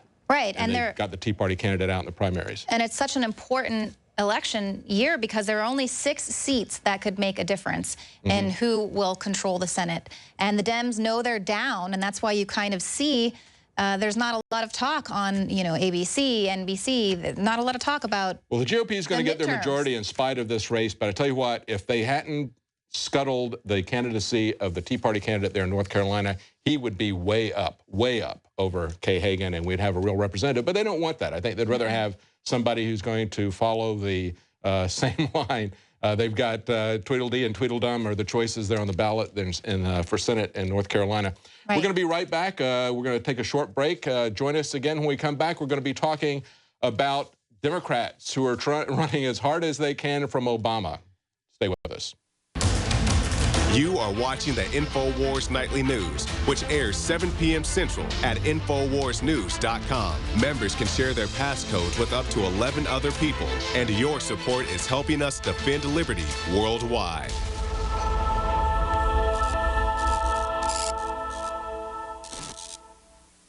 In the past decade, we have witnessed unparalleled scientific discoveries in the area of health. But no one has put together a formula that focuses directly on brain health, nerve growth factors, and optimizing your cellular energy at the same time. DNA Force is one of the most expensive formulas to produce. Some of the ingredients in DNA Force are $12,000 a kilogram. We are using the coveted, patented, only American source of PQQ, CoQ10, and more. You want the best that's out there at the lowest price anywhere? Well, we're bringing you a total win-win. The ultimate value, cutting-edge, trailblazing game changer that also supports the InfoWar. We have produced a limited run of DNA Force, and it will take up to 12 weeks to produce more once we sell out. Secure your DNA Force today at InfoWarsLife.com or call toll-free 888-253-3139. DNA Force from InfoWars Life.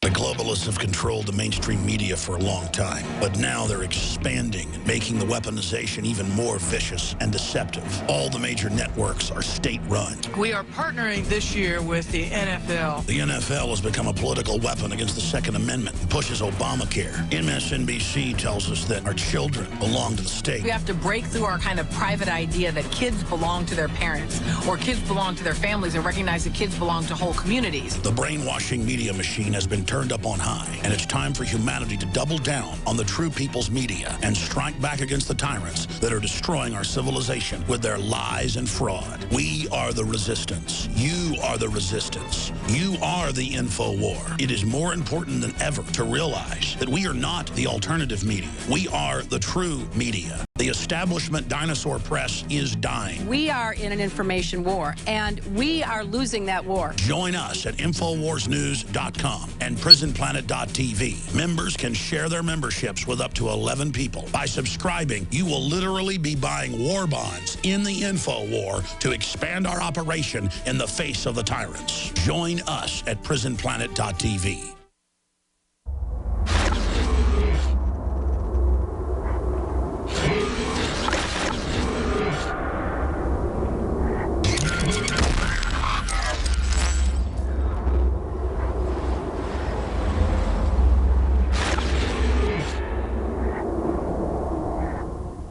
Alex Jones here to break down some exciting developments in the area of research concerning supplemental iodine. It's nothing less than phenomenal. I began to get into iodine a few years ago because it was helping me and my family so much get healthy and detoxify. And I used some of the mainline iodine supplements and they upset my stomach and I had some issues with it.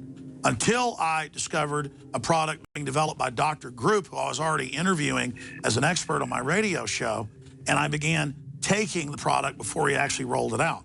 You now know it as Survival Shield True Nascent Iodine that your body can really absorb. Then, about a year ago, he said, listen, if you think this is powerful, I'm going to come out with rare earth, deep earth crystals that are incredibly powerful that no one else has as a source for their iodine from between 7,000 and 12,000 feet, literally drilled out of the ground. You put it on a hot plate and it turns into the pure gas. No one else has 99.99% pure iodine. And the results that I personally have had have been life-changing. I was over 270 pounds.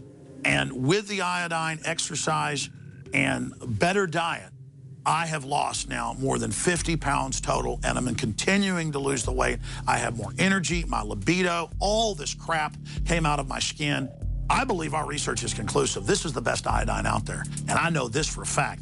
Nobody else has got iodine based on these pure crystals, ladies and gentlemen. This is innovating. This is trailblazing. And the best part is it helps fund NoWorldOrder.com, the radio show, the TV show, the whole media operation promoting true libertarian ideas. For a limited time, experience the ancient power of Survival Shield X2. Take advantage of this unprecedented 30% off Super Detox special at InfoWarsLife.com. You've experienced and heard about the benefits of Super Male Vitality.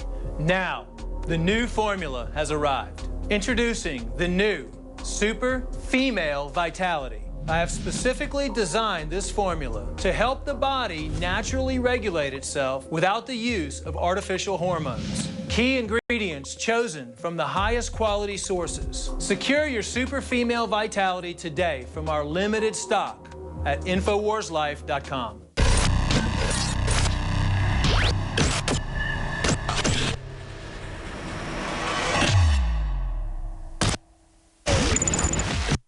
Globalists have controlled the mainstream media for a long time, but now they're expanding and making the weaponization even more vicious and deceptive. All the major networks are state-run. We are partnering this year with the NFL. The NFL has become a political weapon against the Second Amendment and pushes Obamacare. MSNBC tells us that our children belong to the state. We have to break through our kind of private idea that kids belong to their parents or kids belong to their families and recognize that kids belong to whole communities. The brainwashing media machine has been turned up on high, and it's time for humanity to double down on the true people's media and strike back against the tyrants that are destroying our civilization with their lies and fraud. We are the resistance. You are the resistance. You are the info war. It is more important than ever to realize that we are not the alternative media. We are the true media. The establishment dinosaur press is dying. We are in an information war, and we are losing that war. Join us at InfoWarsNews.com and PrisonPlanet.tv. Members can share their memberships with up to 11 people. By subscribing, you will literally be buying war bonds in the info war to expand our operation in the face of the tyrants. Join us at PrisonPlanet.tv.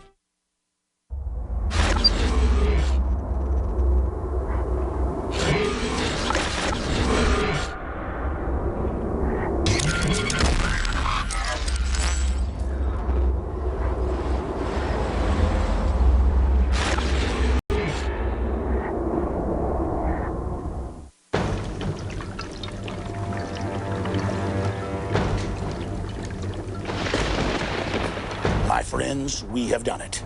With Dr. Group's help, we have developed the ultimate male vitality supplement with 8 concentrated super herbs. This is the answer to the globalist war on male vitality with the estrogen mimickers they've added to the food and the water supply. And now our test pilot, our Chuck Yeager, Dr. Edward Group, is here to test his greatest invention. Doctor? Thank you, Alex. I will now take 2 droppers to test this ultimate male vitality formula.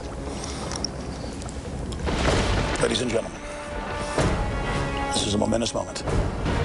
Thank you, Dr. Group. I will activate my muscles by doing push-ups. Ladies and gentlemen, this is it. This is the move. This is unprecedented.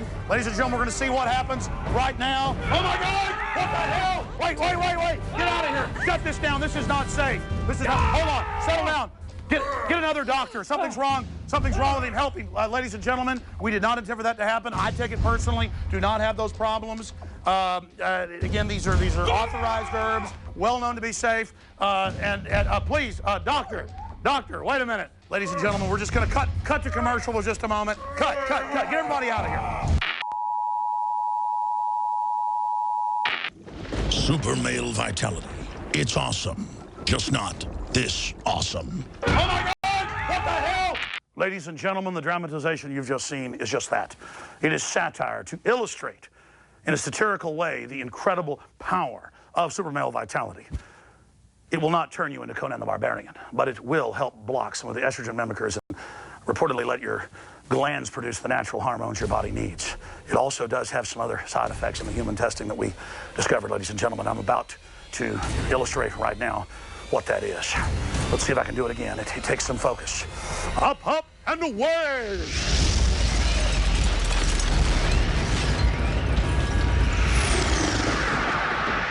Start your journey to super male vitality today at InfoWarsLife.com.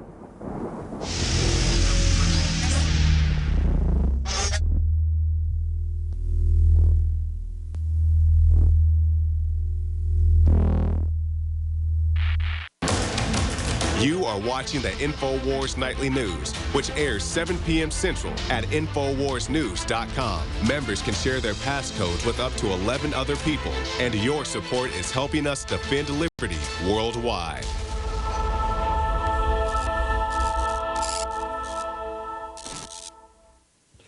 Welcome back to our live coverage, our pre-election coverage here at InfoWars Nightly News. Now, if you're watching this on YouTube, thanks for joining us, but you can join us every night at 7 Central if you become a Prison Planet TV subscriber, and of course that helps to support our operation. And you have access to all of Alex Jones's documentaries as well that you can share with 11 people simultaneously if you pass around your password. Of course, we encourage that to happen. Again, you can join us every night at 7 Central. Now, tomorrow night, we're going to be starting a little bit early with our live election results. We're going to start at 6 p.m. Central Time, so join us then. Now, joining us tonight is Anthony Gucciardi, and is also back again is Leanne McAdoo. We're going to be talking about what Democrats, how they're reacting to Obama, how they're running from Obama. He's become something of an albatross, hasn't he? That's true, but guess what, David and Leanne? I have great news.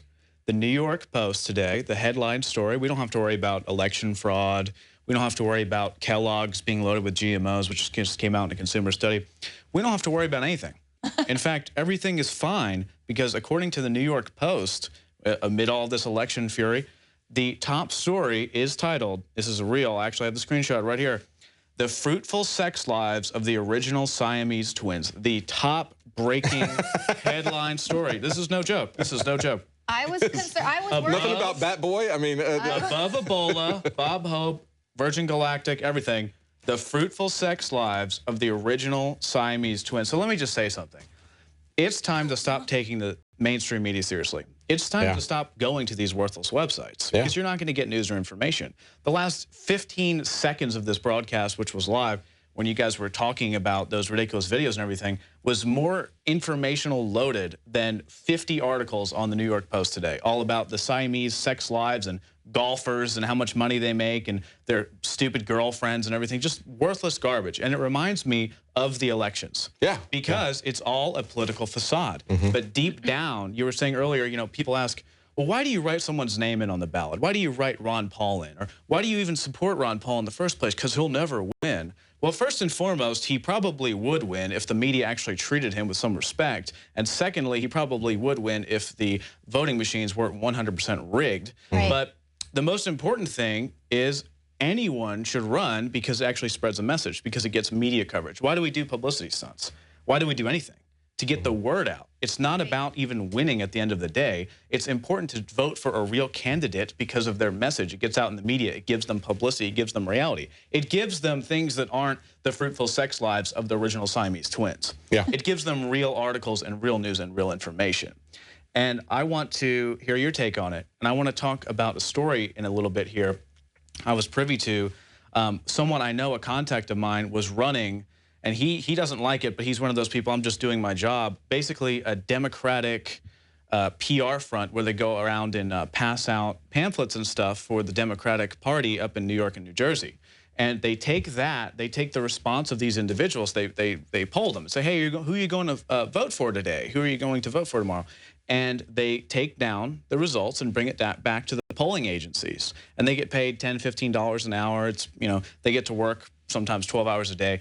Anyway, he was telling me some very, very interesting news about how the polls are actually completely bogus and how these people are literally, it's just some of it, throwing flyers at people's door just so they can get paid and write it off, and then saying, yes, they told me they're going to vote for this candidate.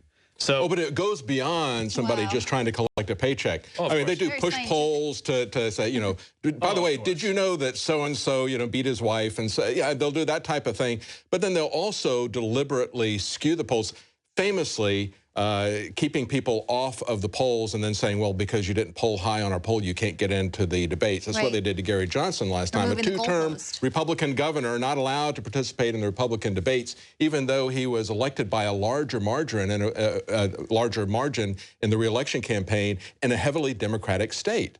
So that's exactly what you know, you don't want somebody like that running for president that could pull from both sides. Keep him out, keep him off of the polls. So they use these polls not to, well, they have two different uses. They'll report something to manipulate public opinion, but they do really want to know what you're thinking. That's one of the reasons I vote. Well, it's interesting because at a bureaucratic level, all the levels are so ruined. It's kind of like that guy that was found to be, he was like 450 pounds. He was some top bureaucrat, and he was always eating donuts and falling asleep for 2 hours and then going home and making $450,000 a year. But I'm talking about what's interesting to me. Of course, we know there's corruption, deep, deep corruption, the voting machines, everything, smear campaigns, it's all bogus. But even at the lowest levels, the fundamental gathering of this information, not even the smearing and contortionist attitude of these polling companies, but the fundamental gathering now is so bad that these Democrats are actually going around just throwing flyers at people's windows and just writing down, yes, Mr. Johnson said he will definitely be voting along with his whole family for the Democratic National Party. Like, it's completely slime from the bottom up. We were talking about that. There was an interesting article that we had. I don't know where it is in the stack, but actually the Democrats sent out a thing threatening Democrat voters, like, you know, we noticed that you hadn't voted, giving them a grade, you know, as if they were in school, and you know, saying we're going to be watching as if it's going to go on their permanent record. I mean, you're resorting back to this fear that is installed in everybody at the government schools about, you know, they're going to give you a grade and they're going to put it on your permanent record if you don't show up and vote, you know, doing that to people that they believe are going to reliably vote Democrat. Well, you know, Monsanto and the government are basically the same thing, right? It reminds me of, I believe it was Prop 37, the GMO labeling initiative in California. Do you know what the FDA actually didn't call out Monsanto on, but kind of did? Monsanto went around with flyers with an FDA logo with a fake quote that didn't exist from the FDA, claiming it was from the FDA, saying GMOs are 100% natural and they're the same exact thing as conventional food. And they put it in a flyer, and they were like, the FDA thinks GMO labeling is bad. It's the same thing as natural food. And they sent it all out. They sent out like tens of thousands, maybe even hundreds of thousands of these flyers. And I was on the press call. LA Times, New York Times, Washington Post, me, and like 2 other organizations, and they were calling them out, the individuals that were positioning for GMO labeling, saying, hey, look, you know, look, LA Times, look, New York Times, this is illegal. This is a federal crime. I mean, we looked at an example for one example where this woman, she did mail fraud because she used a federal symbol on her mail to scam people, and she went to jail for like 25 years. And Monsanto puts an FDA seal, a fake quote from the FDA. And what does the New York Times, the LA Times, Washington Post, all those guys, what do? They don't say, like, Monsanto criminally justifies, you know, anti-GMO labeling. No, they were like, pro-GMO labeling group claims Monsanto may have done something wrong, but probably not. Well, there's a different standard for them, of course, just like there's a different standard for HSBC or for Bank of America. Whenever they get caught laundering money for drug cartels, millions or billions of dollars, they basically get a small fine and are let go. Meanwhile, we see small businesses accused of structuring deposits. So they say, well, we think that you had more money and you were holding it back so that you wouldn't get to the magical $10,000 deposit number, so that you want to avoid some paperwork. So we think you're holding that back. So we're just going to seize all of your cash. Oh, yeah. You know, that's the difference in the rules. I think it was amazing that just this last week, and we had it on our trailer, one of these trailers bringing us in here, $20 billion in Washington that was basically on a black budget. They give these different bureaucracies and federal employees. Yeah, they just broke they give them these credit cards, and as long as they make quote-unquote micro purchases of under $3,000 that doesn't get reported, aren't they structuring their purchases the same as these businesses are accused of structuring their deposits? These guys are definitely structuring their purchases to avoid, exactly, $30,000 at Starbucks, but $20 billion, $3,000 or less at a time, and nobody can see where it's going. I mean, they're doing exactly the same thing that they're then accusing small businesses of. Many of them are not doing that. Many of them are just making deposits as the money comes in or when they can make it to the bank or whatever. They're not deliberately trying to hide money from the IRS. I mean, that money is in the banking system anyway, so it certainly is reported as income when they put it in the bank. Well, of course, the IRS can be criminals. It's perfectly fine. Right, not we the people. Just a double standard, yeah. But if you make $5,000 more than you say on your income statement because you had to buy bare essentials for your family, then you're going to go to jail. Right. Yeah. But they can buy billions of dollars of black assets, and they can go to Starbucks and buy $30,000 on your bill, and Obama can stay in the nicest hotels and resorts, and so can Bill Clinton, and everything's fine. But isn't it so weird that there's this a facade around us that there's some type of support for these criminals? I don't think there is. I think the fake support through MSNBC and everything is purported to, it's like pushed on us like mind beams, like everyone loves Obama. But we read the polls, we read the stats, no one does. We read the polls and the stats on these candidates. We know who's going to win. We know that even a facade of being real is going to get people in office. I mean, look at all the Republicans running right now just saying, Obama's bad. Yes, and then everyone loves them. It's so simple because there's no real support. Right. So it's like we're battling against these media entities that puff themselves up. It's like an animal in the wild or a dog. You know, what does a dog do, or a cat even, when they're in the wild and they're going to be attacked? They go like this, and their fur raises up, and they show their fangs and everything, and it looks like a bigger animal. Or a bear stands up like this. That's actually how you defeat other animals, is you go like that as well. It's just this fake support. The media, MSNBC specifically, I hate them the most, they just kind of puff up their fur and puff up their teeth and make themselves look intimidating when they're worthless. They have nothing. Well, they're getting a lot of money. Yeah, they're getting a lot of money out of this election. I mean, they're spending $4 billion on ads, most of that going to companies like MSNBC or the major 3 networks. And so they have a vested interest in this political system, $4 billion worth just in this election. And we see the amount of money that's being spent on the elections going up exponentially. Why? Because it's getting pulled into this black hole of power and influence in Washington. No campaign finance reform is going to stop that. You've got to stop the power that's in Washington. You've got to find some way to divide that. That was the fundamental principle this country was built on, was divided power. But they have consolidated power, and then they work on dividing the people. And so, of course, we now have Mary Landrieu saying this is just because you don't like blacks and women. But they're running from Obama, Leanne, and that's the key thing that we wanted to point out in this segment right here, is just how desperate they are to distance themselves. We can see that in the Kentucky race, can't we? Right, and will that strategy work? Can they run fast enough? Now, even just last year when everyone was so pumped about Obamacare and they thought it was just going to be this great thing, and the president was able to get this universal health care, and they said that the Democratic strategy would be to own Obamacare, and now no one's talking about it. And in fact, they have pushed back the fees. People won't even find out how much their health care is going to cost until after the election. And those exemptions, remember we were reporting last year about, oh my goodness, all of these exemptions because we knew it wouldn't work, exemptions for businesses, exemptions for those people who wanted to keep their plan. Well, all of those are also set to expire right after the election. So everyone's going to find out just what Obamacare is really all about, so no one's touching it.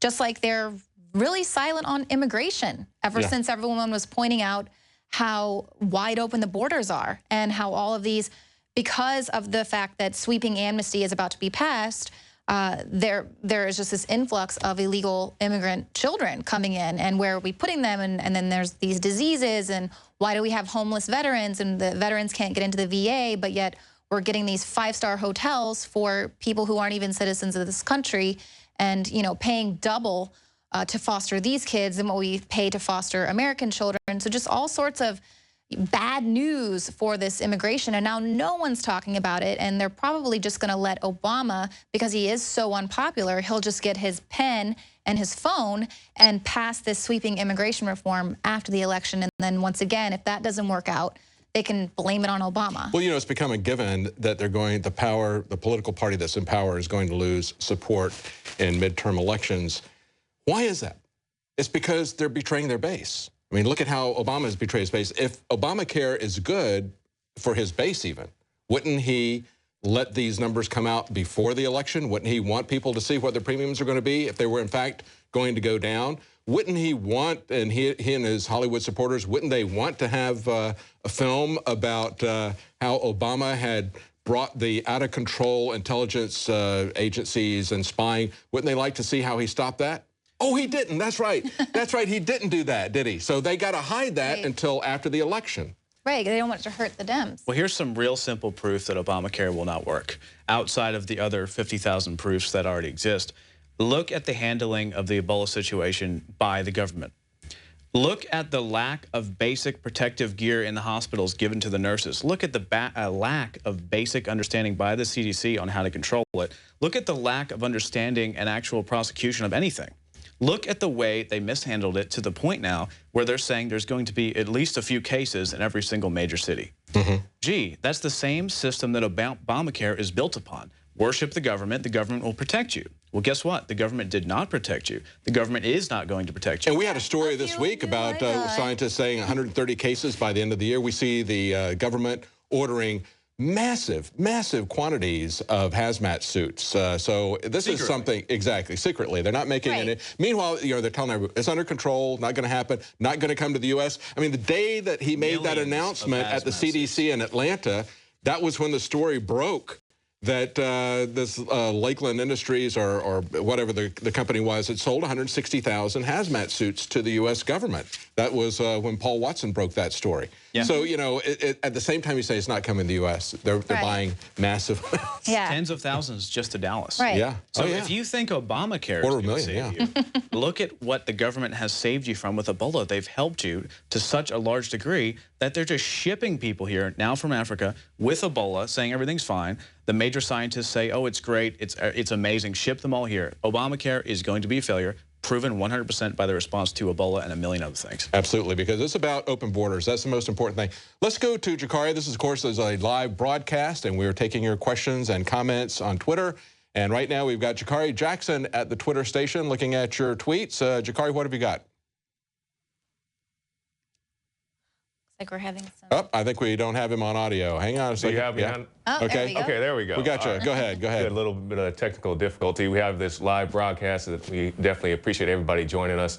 Infowars.com/show. And we had a tweet. A guy sent out privacy plate.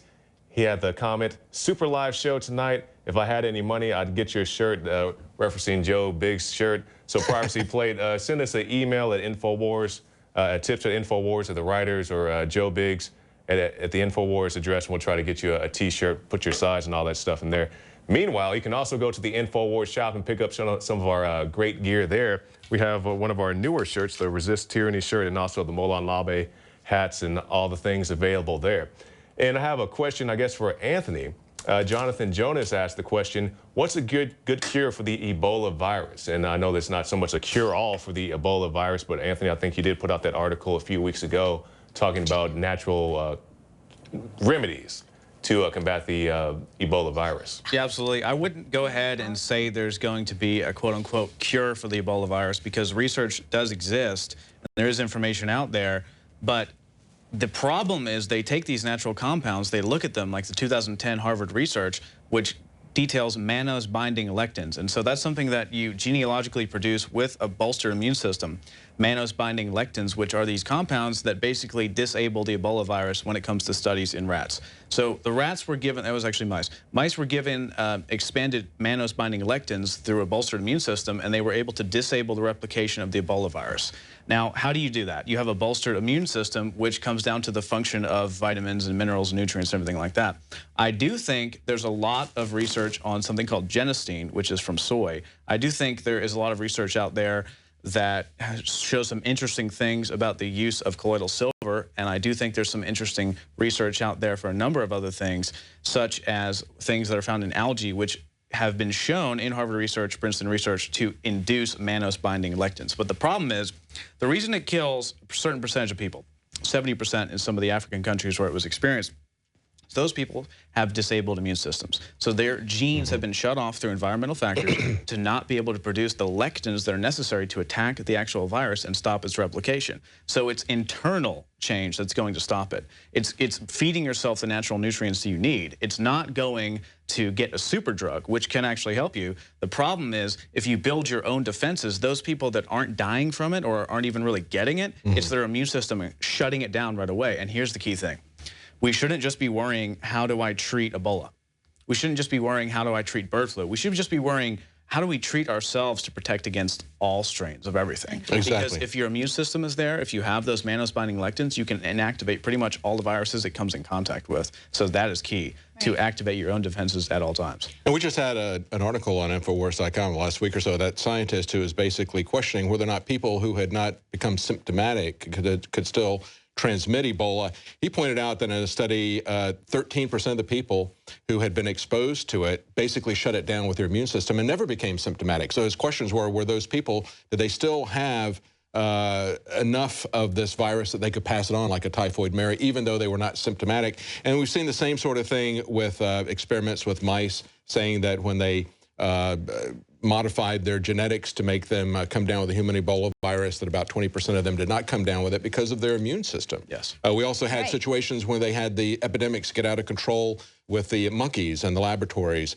They found that even though none of the humans came down with it, they did find Ebola antibodies in the humans, which meant that they'd been exposed to that and had created an antibody to stop it. So the immune system is your first order of protection, and that's really, you want to stop it before you have these, before you come down with it, because even if you survive it, just like the nurse Nancy Wright-Ball, who they get blood transfusions from people that have survived and build the antibodies with actual immune systems. Yeah. Yes, but even though she survived, she says she still has peripheral neuropathy and other issues because, I mean, it's a major, major sickness even if you survive it. Very deadly. Even though they can sexually transmit Ebola. Yeah, bodily fluids they're still transmitting. Most people, after 21 days, only a certain amount of people show symptoms anyway. It could be up to 60 days. They're just letting everyone out, running rampant, just spread Ebola everywhere. Yeah. So you better protect yourself because they're not going to. Right, well, that's one of the main arguments that they say, why it's okay to let Ebola into our country even though it doesn't exist here, is because we have better food and we have better, stronger immune systems. So absolutely it's about the immune system, but it's exactly, that's the other thing, is the food that we're putting into our bodies,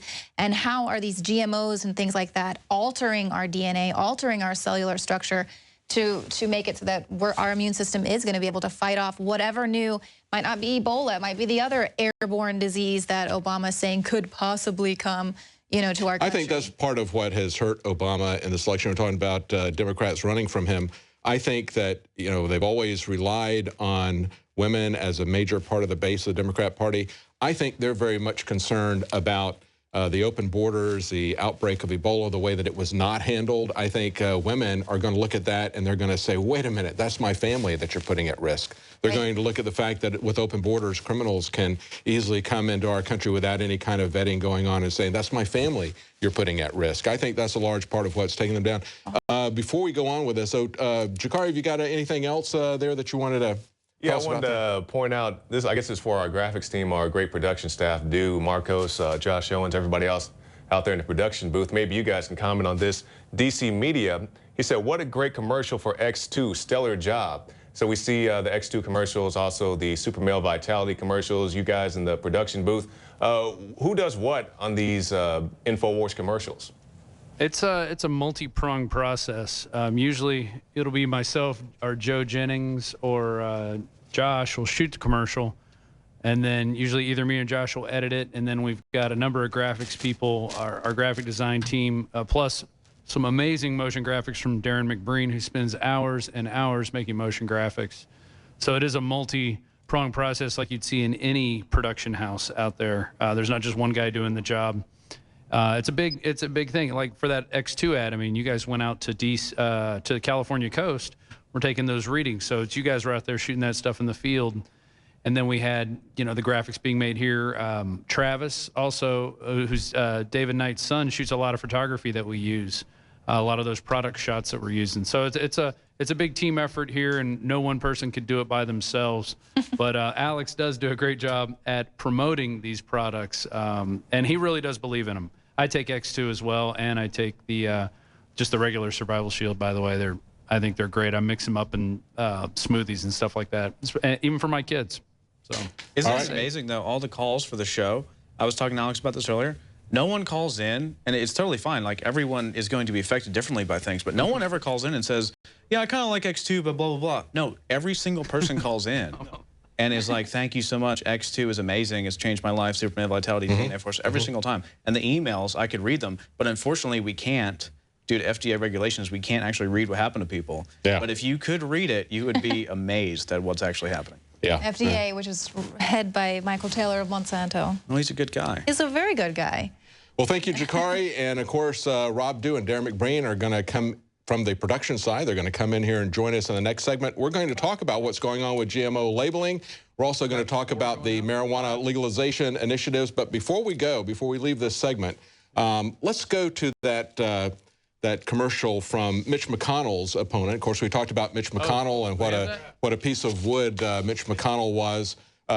We showed McConnelling and yeah, it was Allison Grimes. That's right. We got his opponent. The chick who shoots the gun. And yeah, she wanted to distance herself from Obama, and she wanted to point out that she's a real strong gun rights advocate. You know, and the entire clip of this thing is her shooting skeet and talking about how she doesn't have any connection whatsoever with Obama, and yet we learned, I think it was from O'Keefe Project, yeah, we learned that actually she is, go ahead, you can fill them in on the big lie. Just saying that she's for coal because that's the only way you can get elected in her state. Meanwhile, if she does become elected, she's going to just continue what Obama has done. And well, Obama made it clear when he was running the very first time that he was going to shut down all coal generation. And, you know, they've come up with ways to make coal clean, but the real bottom line problem with alternative energy is that they don't have a way to deliver it smoothly and reliably over the grid. You know, it works if you're going off grid, if you're doing it for your own personal benefit, yeah, you can come up with things and you can pay for the storage. It's expensive to do batteries. But if you want to have a reliable source that's going to be fed into the grid, you can't do it with windmills. They've tried it in other countries. They did it in Ireland. And even though they have a very windy area out in the ocean and stretch these windmills all over the place, all they did was make the peaks and valleys higher and lower. So they have to fill that in by making the coal production, which is their bottom line, or the oil production, the fossil fuel, if you want to put it that way. They have to make that rise and fall to fill in those gaps, which makes them even dirtier than they would be if they were running steady state. They run them in a mode that's not, it's just like if you were on the road with your car and you're going faster and slower, you're going to use more fuel, you're going to be generating more pollution that way, so they have to fill it in that way. But Obama said from the very beginning, you could build a coal plant, but it was going to bankrupt you. Well, what he's trying to do actually is trying to bankrupt the entire United States, take all of our energy. It's not just the people who are producing coal in Kentucky that should be concerned about it. But here's the lady that was telling us that, first of all, she's for coal, but then James O'Keefe and his operators caught her saying, well, that's just what we're telling everybody. Once we get elected, we're going to be with Obama and we're going to take out the coal industry. Well, here's what she says about firearms in the Second Amendment. I'm not Barack Obama. I disagree with him on guns, coal, and the EPA. And Mitch, that's not how you hold a gun. Yeah, there you go. She's got an entire commercial there. The whole time she's turning around and taking shots at Skeet. Right, well, if we know she's lying about coal, then is she lying about the Second Amendment? Or is it, you know, like Bloomberg, where she and her people can have the guns, but we, the people, cannot have the guns? Well, I'll tell you what, if she's not for gun control, and if she's not for shutting down the coal industry, there's going to be a lot of big financial backers, especially people in Hollywood, who are going to be very concerned and really don't have any idea who they're contributing to. I have a feeling that when they get together in their small little parties and hand over the big checks, they know exactly where she stands on issues. It's the people who only get their information from watching television commercials that are in the dark about that. Right. So. And when you want to talk about selling off the country, you know, with shutting down coal, and then we've got Harry Reid there in Nevada selling the rights to the solar farms to the Chinese companies. Yes, absolutely. So again, it's 100% facade PR campaign. You have to look through it all, push for the candidates that have real values. Right. Because even if they don't win, you're making a statement, pushing them in the media, and actually igniting real change as opposed to just voting for some PR campaign that you saw on late night television one time, shooting a skeet. Obama, you're not going to take this, and then secretly signing away the rights to the Second Amendment. Yeah, Right, exactly. Now, we're going to be coming back right after. We're going to take a break, and we're going to come back right after the break. And, of course, Rob Dew and Darren McBreen are going to join us. They're going to talk about GMO initiatives on the ballot. We're also going to talk about marijuana initiatives on the ballot. What's behind these trends, and who are the big corporate interests fighting it? We're also going to tell you some resources about how you can investigate the people in your area, a great resource called Ballotpedia. We're going to take a look at that in the segment after that. So stay with us. We'll be right back.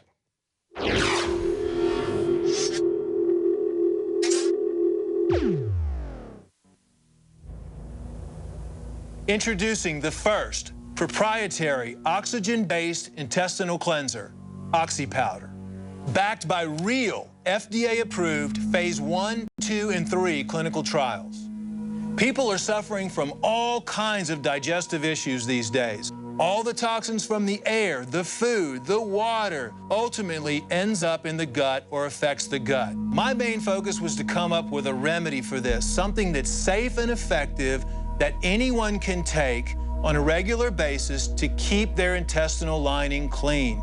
My recommendation is to clean your intestines at least 2 to 3 times a week to prevent the toxic buildup from going into your bloodstream. Take your health into your own hands and start cleansing your body today with OxyPowder. Secure your OxyPowder today at InfoWarsLife.com. That's InfoWarsLife.com.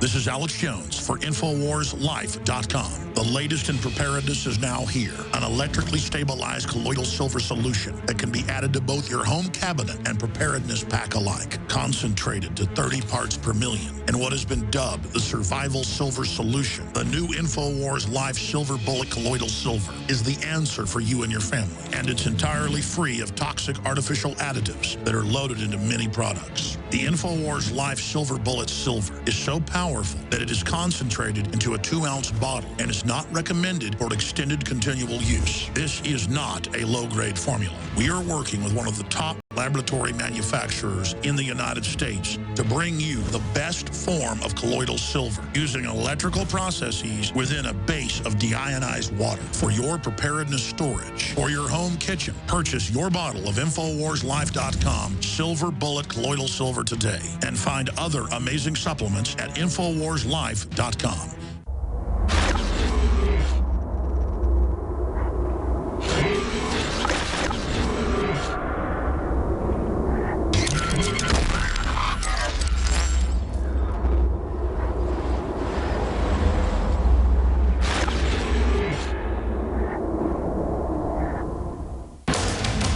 You are watching the InfoWars Nightly News, which airs 7 p.m. Central at InfoWarsNews.com. Members can share their passcodes with up to 11 other people, and your support is helping us defend liberty worldwide.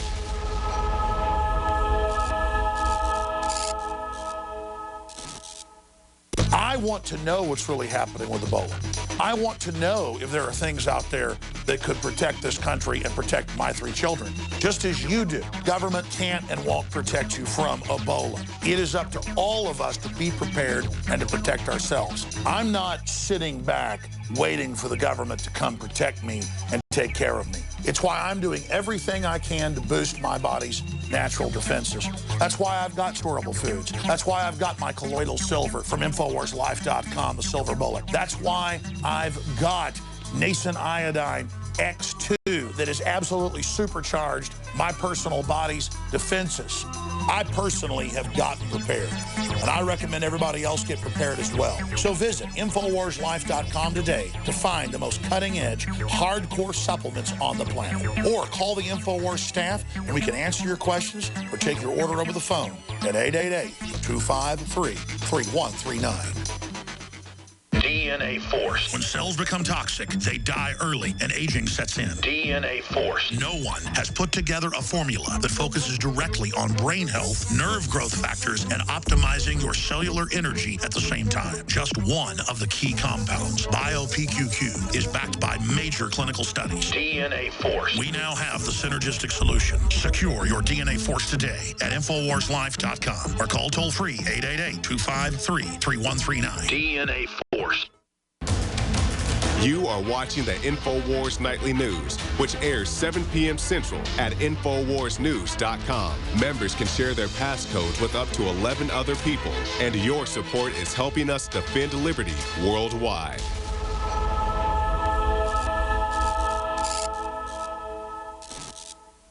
Alex Jones here to break down some exciting developments in the area of research concerning supplemental iodine.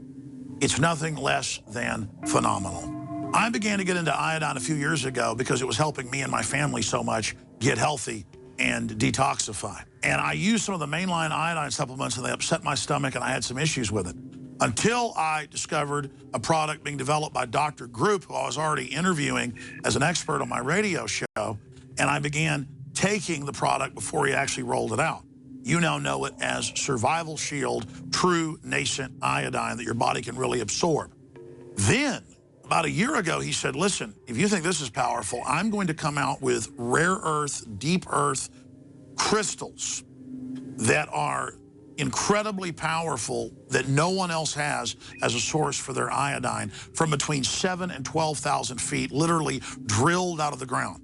You put it on a hot plate and it turns into the pure gas. No one else has 99.99% pure iodine. And the results that I personally have had have been life-changing. I was over 270 pounds. And with the iodine, exercise, and better diet, I have lost now more than 50 pounds total, and I'm continuing to lose the weight. I have more energy, my libido, all this crap came out of my skin. I believe our research is conclusive. This is the best iodine out there. And I know this for a fact. Nobody else has got iodine based on these pure crystals, ladies and gentlemen. This is innovating. This is trailblazing. And the best part is it helps fund InfoWars.com, the radio show, the TV show, the whole media operation promoting true libertarian ideas. For a limited time, experience the ancient power of Survival Shield X2. Take advantage of this unprecedented 30% off Super Detox Special at InfoWarsLife.com.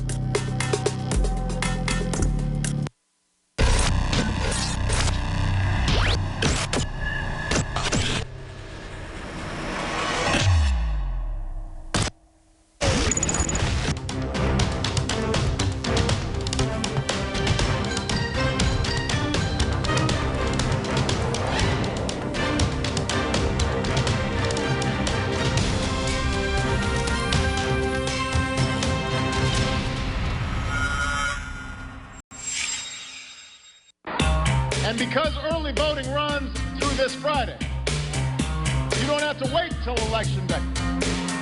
You can vote all week.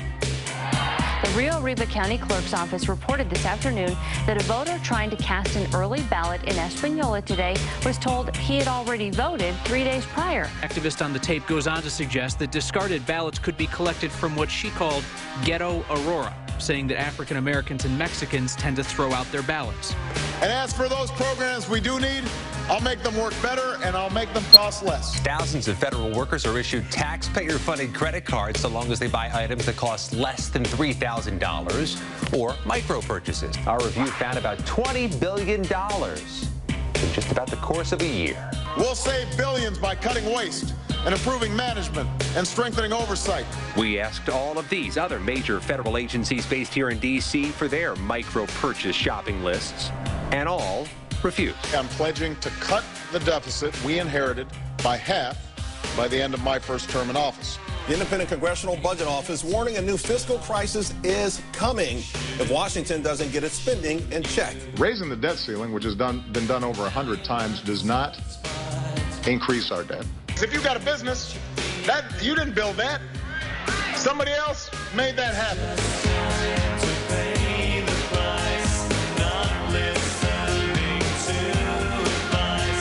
Decide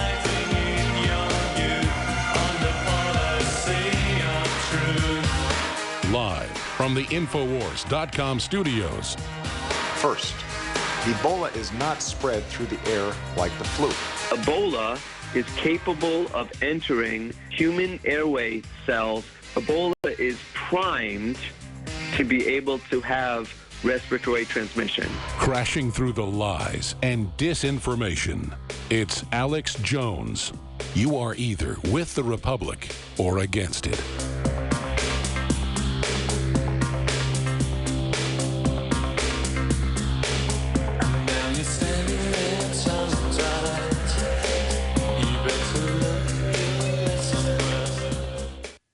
Welcome back to the InfoWars Nightly News live pre-election coverage. This is about 2.5 hours into it. I'm David Knight, and I'm joined in the studio now with Rob Dew and again with Anthony Gucciardi. We're going to talk about some GMO initiatives as well as some marijuana initiatives that are going to be appearing on the ballots across the nation. What's the trend behind it? Who's opposing it?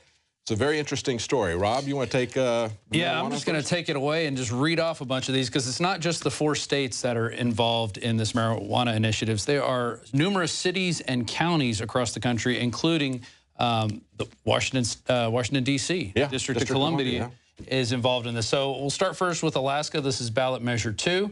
And basically what they want to do is allow the possession of an ounce of marijuana and up to 6 plants, and the possession of the paraphernalia would be legal as well, so they wouldn't be going after anybody for that. So that's a big, you know, moneymaker for them, I think, if they were to do that. Florida is going to do medical marijuana, so what most people think is that's the next step to legalizing it. So that's the first step, I guess. So that's amendment number 2. And medical, they use by a qualifying patient or a personal caregiver is not subject to criminal or civil liability. A licensed physician is not subject, and a registered medical marijuana treatment center. Now, before you leave that one, when that first came out, that was this summer, that had 90% support. They need to have 60% to make it a law. Sheldon Adelson got involved in that. And of course, he is not involved in any of these legalization issues, but he got involved in opposing medical marijuana and saying that that's a gateway to legalization. Well, then, if that's really his issue, okay, and he is about 90% of the budget opposing this, this casino owner from out of state, from Nevada, if that's really the issue, then why isn't he opposing these outright legalization issues elsewhere? Well, as Vice pointed out when they looked at Vice.com, they said he's been for a long time trying to get casino operations in Florida, which basically have been monopolized by the Seminole tribe there. So he's been trying to get his foot in the door, doing the Republicans a favor there. And, you know, I've seen firsthand what happens to a small, medium-sized community when gambling comes in. And I lived in Southwest Louisiana. I was born in Lake Charles, Sulphur area. Moved away for about 8 years, came back, and in that time, the casinos had developed in that area. Well, yeah, they did raise some money for the schools, but when the legislators came back and said, hey, we want to take a little more money for the schools, they threatened to cut and run. I do like the fact that they built these on lands where chemical plants were, so these are lands that couldn't be used for anything else. If you've ever seen a giant chemical facility there in Louisiana, I mean, it's pretty atrocious what they've done to the environment. But this is also stuff we need, so they put it in one area. So these things are there. Also, there's an increase in the number of Waffle Houses and pawn shops. I mean, it exponentially increases with the number of casinos there. So, you know, yeah, it did provide some jobs. I had some friends who were dealers, made some good money. A friend of mine who I hadn't seen in a while said, hey, you know, me and my wife are dealers, and we make enough money that, you know, we get to both stay home and keep our kids, you know, we don't send our kids to school, we homeschool them. So it's not all bad, but I'm not a big proponent of gambling. They can probably make money providing medical marijuana to people as well. That's a good point, Rob. What is more harmful to the community? Gambling or allowing people to have medical treatment from a natural substance? Look at Atlantic City. Yeah, that answers everything right there. The casinos said they would give money back to the community. The government gave them $200 million, just one casino, and nothing came out of it. Now they're bankrupt. All right, they're falling apart. But look at what's been in the news the last couple of days. We had this young lady who had terminal cancer. She took her own life. She was an advocate for death with dignity, you know, assisted suicide or whatever. There's been a lot of press coverage of that, and yet nobody is talking about being able to get medical treatment that really does help people who have who are throwing up, who can't keep the medicine down because they're taking these dangerous pharmaceuticals. People with glaucoma, it's one of the best treatments for glaucoma. They're denying this medical treatment to them. They're talking about death with dignity. Well, what about medical treatment with dignity? What about medical treatment without going bankrupt because you can take a natural substance? And when not even the pain to help you take these chemotherapy drugs. What about the hash oil? I don't think there have been enough studies on does this hash oil really work? And there are people out there taking it and saying it's cured them of their cancer, or at least brought it down to a manageable level. Big Pharma is making a THC-like drug because it kills cancer cells. Yes. Specifically prostate cancer. It's study after study, THC annihilating it, the cannabinoids. There's actually a lot of really, really smart doctors right now working on natural forms of cannabinoids or cannabinoids, which doesn't contain THC. So it's the portion of the marijuana actual leaf that does not get you high, that does kill cancer cells and does bolster your immune system. And it has no negative effects, but they won't allow you to try it. I know that when we looked up glaucoma treatment, because someone in my family tested high, fortunately they didn't have it. We looked at glaucoma, and they said, this is from the American Ophthalmology Society, they said marijuana is very, you look at all these other drugs, and they've got all these very dangerous side effects. I mean, some of them blindness. You know, in many cases we see this over and over again with pharmaceutical drugs, that the very thing that they're supposed to help, they exacerbate, okay, whether it's mental illness or some other condition. And so we see that in the case of medical marijuana for glaucoma, they said no negative side effects. They said the negative side effects were increased appetite and euphoria. And they said the biggest risk was they didn't know the amount that you needed to take in order for it to be effective. So you might under-medicate. I mean, that's it. But we're not allowed to do that. If you take it, the big side effect of taking marijuana, of course, is going to be some goons confiscating your property, sending you to jail, because 80% of the people that are in jail over this idiotic war on drugs prohibition, because alcohol prohibition failed, and now after 40 years, the drug war is a total failure. 80% of the people who are in jail are there because of marijuana. Well, Rob's got a huge stack, I think. And I've got a story coming up about that, too. Oregon is also wanting to do the same thing. The difference between them and Alaska is they want to allow up to 8 ounces of dried marijuana and up to 4 plants. So they say 6 is too many, 4 is good enough. How do they come up with these numbers anyway? I mean, it boggles the mind, but I guess 4 is better than none. And then the interesting one is Washington State. They want to, they're talking about eliminating a tax or having different measures on whether they're going to have tax or repeal it or maintain a tax on the medical marijuana or the marijuana that they do allow there now. Now I want to run through the city and county ones. So here's the city of Napa wants to have a medical marijuana dispensary referendum. They would veto a referendum that authorized a regulated city or a regulated dispensary. So they're saying, well, hey, we don't really want this in our community, which is interesting. And I kind of. There's another one in here from Colorado. They're saying they don't want it in their city as well, which I think it's the right of cities to say, you know what, let's vote on this as a community. Do we want this here? Do we not? A lot of the skiing communities up front say they're against it, but they're selling it everywhere. They just say they're against it on the slopes. I was there in January when it just became legalized, and in Breckenridge they had, I think, 3 different shops that you could go into, but there were signs everywhere to not smoke it anywhere on the ski resort. Everyone followed that. Oh, yeah.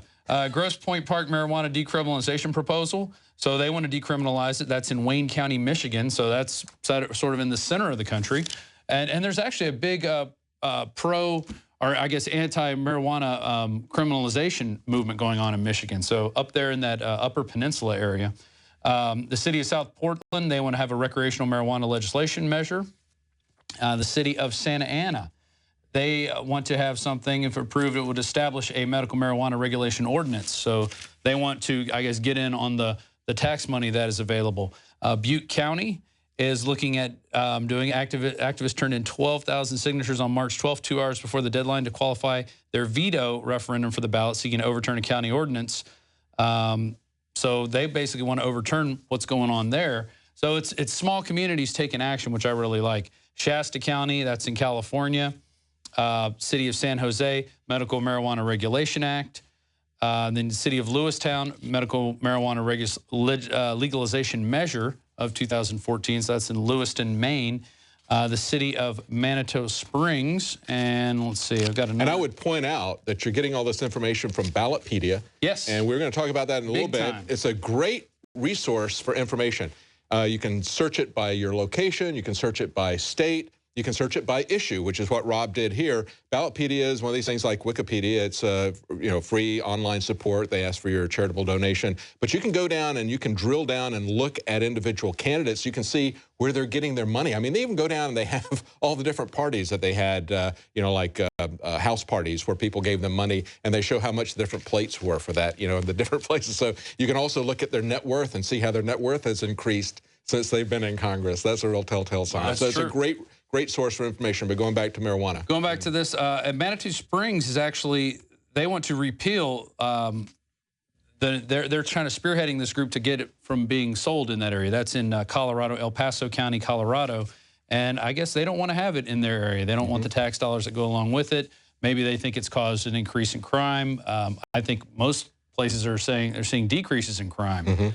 Here's an interesting one that actually passed in August of 2014. This was the city of Oak Park, a marijuana decriminalization proposal, and it passed with 53% of the vote compared to 46%. And finally, I think that if this happens, it's just a coup de grace to what's going on in the federal policy. Washington, D.C. Marijuana Legislation Initiative 71. So you can check out all these on Ballotpedia. They're all there. You could check out any number of measures, anything you're interested in, not just marijuana, not just GMO labeling. Pretty much anything out there you can find out about, and lots of other stuff, historical examples. Say something's been failing in your area. Maybe look at other areas and see when they failed. What did they do to make it right? Well, how did they fix it and finally get it passed in their area? These two final things. There's a Drug Sense. This is off the drugsense.org. They have the drug war clock, and it just shows, if you can pull the clock up, how much we've been spending just this year, federal, state, and then the total. I mean, and it's up about a couple hours ago. It was at $12 billion. We're still at $12.7 billion. All right, so we haven't hit the $13 billion yet for the year. But by the end of the year, we're probably going to be at $14 billion of federal government. Almost as much as their microtransactions. There you go. Yeah, but not quite. Not quite. If we had all microtransaction credit cards, Starbucks is more expensive, but it is pretty big. It is a drug too, I think. It's true. Well, I'd add to that there in California, there's a statewide initiative to, I believe it's a statewide initiative, but there's an initiative on the ballot measure to make most felonies misdemeanors if they're nonviolent, and they specifically mention drugs because that's what's filling up our prisons. Yes. And it goes back to the Reagan administration, Ed Meese, when they came up with mandatory minimums. They didn't have the prison capacity to put everybody in at the time, and so they started letting violent criminals out on the streets, murderers, rapists, that they would let go so they could lock up somebody who had not hurt anybody, who was growing, let's say, pot in their closet, who'd never had a conviction before in their life. It was simply they had to have a mandatory sentence for a long period of time based on the quantity. If they had several plants in, that's what they would do. They not necessarily convicting them of any kind of drug trafficking or anything, just the quantity of marijuana that they were found with. I think it was all about getting rid of the undesirables, the minorities and the people who didn't believe in the system. And because I think you find a lot of those people do end up using marijuana in one form or another because they've kind of turned their back on the system with pharmaceuticals, with caffeinated beverages, and the way they get their medicine is naturally through a plant that grows from the ground. They certainly have targeted them, and I mean the perfect way to see that is with the Gary Webb story that just came out in a movie, Kill the Messenger.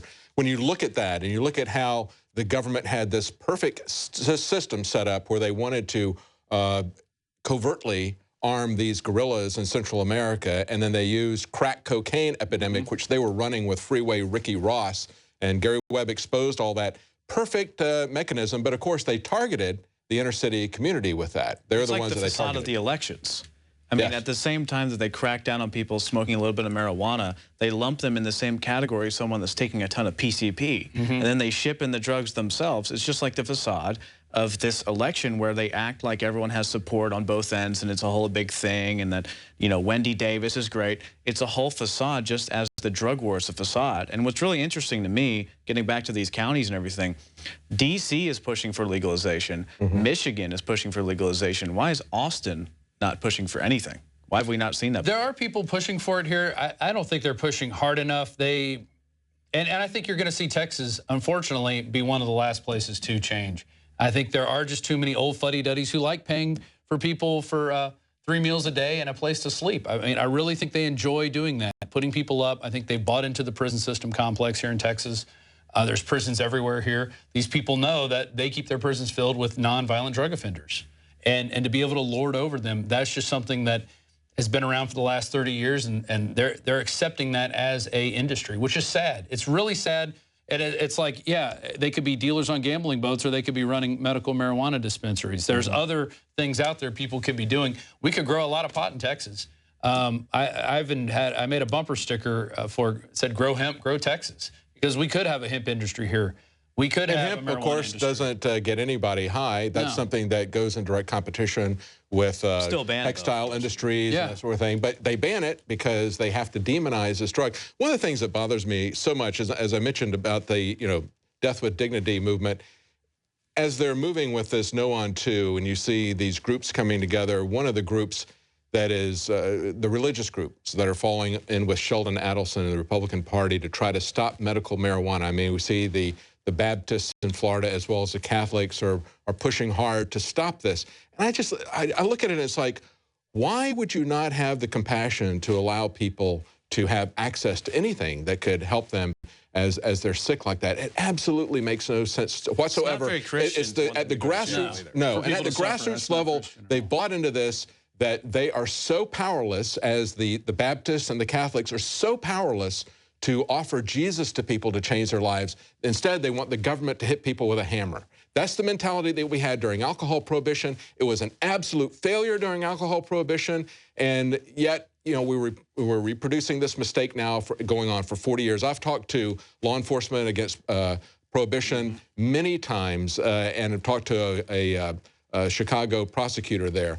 And he was a drug warrior for a while, and he saw how counterproductive it was, not only just the corruption, but it was totally ineffective as well. It just bothers me so much to see them shut off all compassion to people and then look to the government to change everybody's life by using law enforcement and a hammer. And I bet you they identify as conservative. But isn't it interesting we see this pattern of relying on the government over and over again? Yes. Just going back to the Ebola thing. I don't want to get back into it, but they're relying for the government to come and save them. And these people are relying on the government to go ahead and throw everyone in jail that's using medical marijuana, which obviously is not anything equivalent to taking something like PCP. And I've seen people on PCP, but I've seen also a lot of people in Austin getting arrested for having small joints. And meanwhile, as Alex kind of talked about on Sunday, I was down just showing someone what 6th Street was like, not even going there, saying this is totally insane. This is like a apocalyptic hellhole.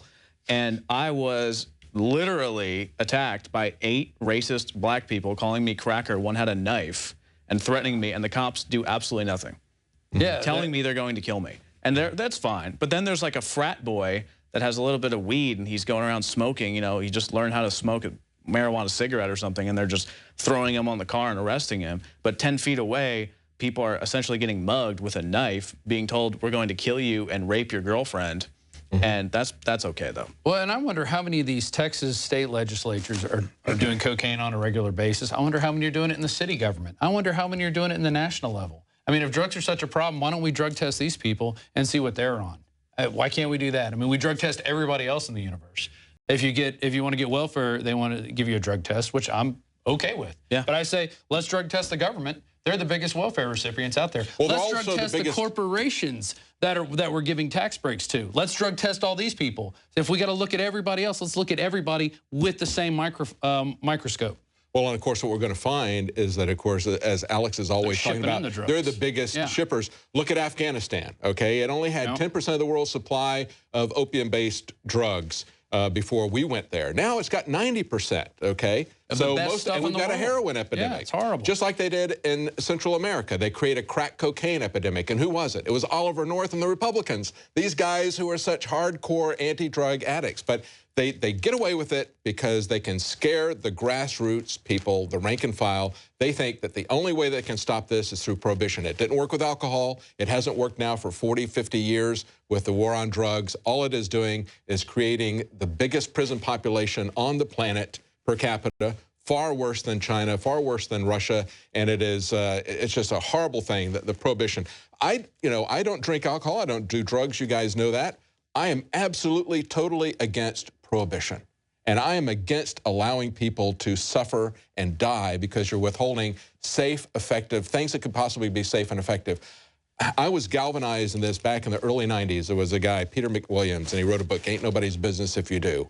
This guy was, you know, a pretty libertarian or whatever. He was undergoing treatment for AIDS at the time, and the pharmaceuticals that he was having, making him violently ill, just like somebody on cancer treatment. He had a judge say you cannot use medical marijuana. It's the only thing that smoking marijuana was the only thing that kept it under control. The Marinol pills did not work, okay, it'd make him throw up, just like so many people. So he kept doing it. The judge arrested him, put him in jail. He died in a jail cell, choking on his own vomit. And I said, how can people put up with this? How can we say that we want to do this as a society? How can we justify locking people up for the number of years that Reagan and Ed Meese came up with? It's an absolute abomination. Yeah, it is terrible. And actually, we have a special report I'd like to go to real quick, and this is filed by Joe Biggs, who was actually in Afghanistan. He was on missions where they were bringing guys in, bringing supplies in, guarding fields where they were growing poppies and then harvesting them. And their big excuse is that, well, this is their lifestyle. This is what they do. And I mean, well, what are we there for? We're there to protect their lifestyle, to grow heroin and opium and poppies. We're there for that. We're there for the lithium, for the batteries. That's, but we can't. A few other things too. What if, you know, there's a lot of people's lifestyle here that is growing pot and smoking it. So why aren't we protecting their lifestyle? Oh, well, we're not making Black Ops CIA money. Yeah. So we make their lifestyle going to jail. Exactly. Do we have that report? You guys could throw it to it? All right, go ahead and throw to that.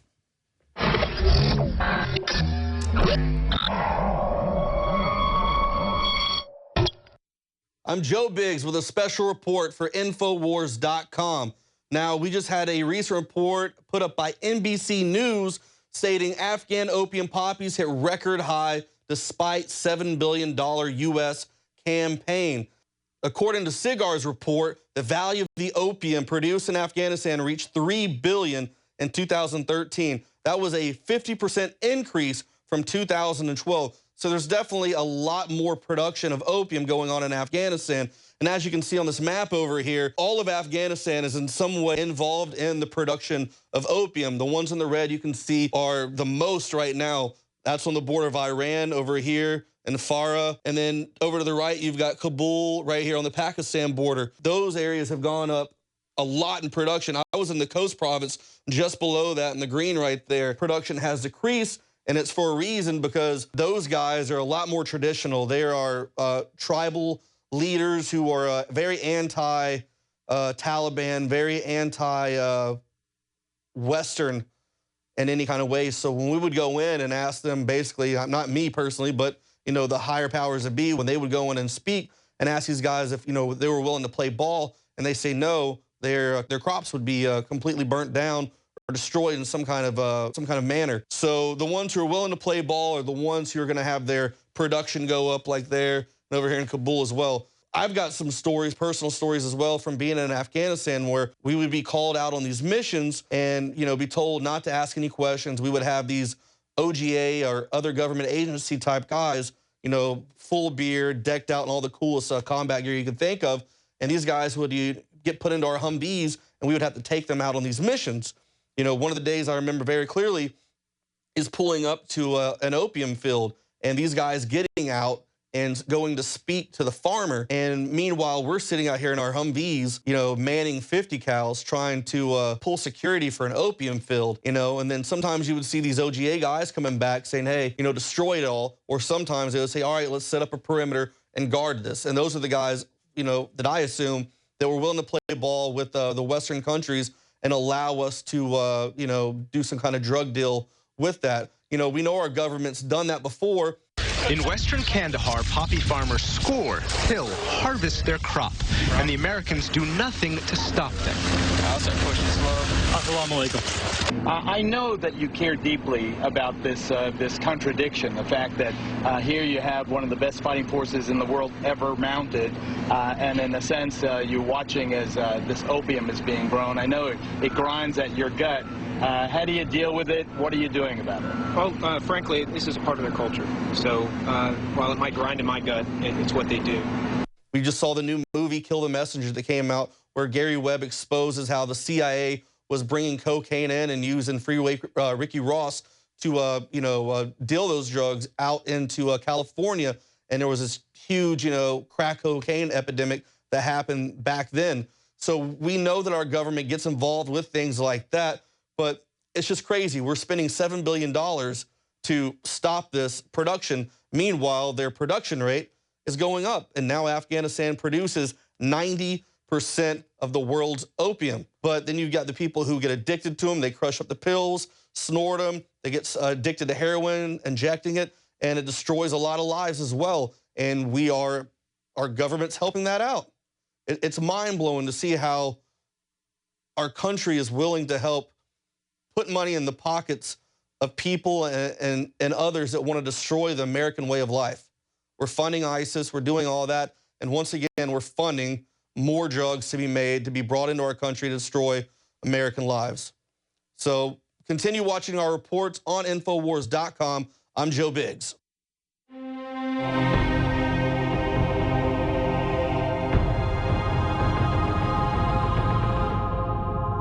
There you go. So all you conservatives who like your wars and going into other countries and killing people who have nothing to do with the events that you say they have to do with, that's what you get. You get more drugs. So you're actually helping growing drugs. And here domestically, you're helping keep people in jail, giving them, what is it, three rounds in a cot? How's it go? Like, they get 3 meals a day, and they get a place to sleep. 3 hots in a cot. That's how it is. 3 hots in a cot. And it blows my mind that we could sit here and we're even having a debate about the legalization of marijuana at this point when our country ships in the crack, ships in the cocaine, and we help the Afghanis grow and become the world leaders in heroin production. I mean, what more do you have to say other than can't some people have their damn weed? I don't know. Well, it isn't going to stop anything, and we've seen that with alcohol prohibition. And I think we need to go back and ask, by what authority do they have this? It took a constitutional amendment to have alcohol prohibition. Yeah. We got another constitutional amendment that said, no, we're going to repeal that one. That was like 100 years ago when people respected the Constitution. But if you needed it then, you need it now. But now they can just say everything is prohibited unless we expressly permit it with the FDA. Yeah. Right? So let's finish up on GMO labeling. Yeah, GMO. It does remind me of the trade sanctions that the U.S. threatened against countries that would not adopt Monsanto's GMOs. So specifically, we're talking about Spain, we're talking about Europe, we're talking about Russia. The U.S. goes in with diplomats and the State Department with pamphlets from Monsanto. This came out in WikiLeaks. It's on The Guardian. Covered it multiple times. They go in with pamphlets the State Department pays for, promoting Monsanto into Europe, certain areas of Russia, and specifically Spain. And they're trying to corner the markets for biotech, and they're trying to make sure all of the corn over there, all of the soy, everything is 100% GMO. And if the countries go in and say, no, that's unsafe, like Spain did, then certain ties within the United States, diplomats go in and say, oh, that's fine. We'll just go ahead and issue trade wars against you and cripple your economy if you don't accept Monsanto. And that's come out through WikiLeaks. The Guardian proved it's real. They actually say, we will destroy your economy if you don't use Monsanto's biotech GMOs. So, of course, the countries say, well, we don't want trade wars with the United States. We'd rather use them. Russia's come out multiple times and said that GMOs are actually unsafe and started to back against it. But over and over, these countries are adopting them because the U.S. is actually paying for the marketing of Monsanto. But it's no surprise to me. Look at Michael Taylor, who had major head at the FDA, but also the Supreme Court has an individual that was formerly with Monsanto as their top lawyer, and he never steps down when voting on Supreme Court issues for Monsanto. But there's over 500 individuals that are both in Monsanto or were in Monsanto that are now major heads of the federal government. And what's at stake in these GMO initiatives, okay? It's labeling. Micropayments, that's what's at stake. They want a label on there. I mean, they've got very stringent labeling rules, but we're not allowed to know if it's GMO in there. And of course, we've got the big soda pop companies that are fighting this because they use high fructose corn syrup, which almost all corn is GMO, and so they're fighting against that as well as Washington Monsanto. Post said that. Huge corporate sponsorship to fight this.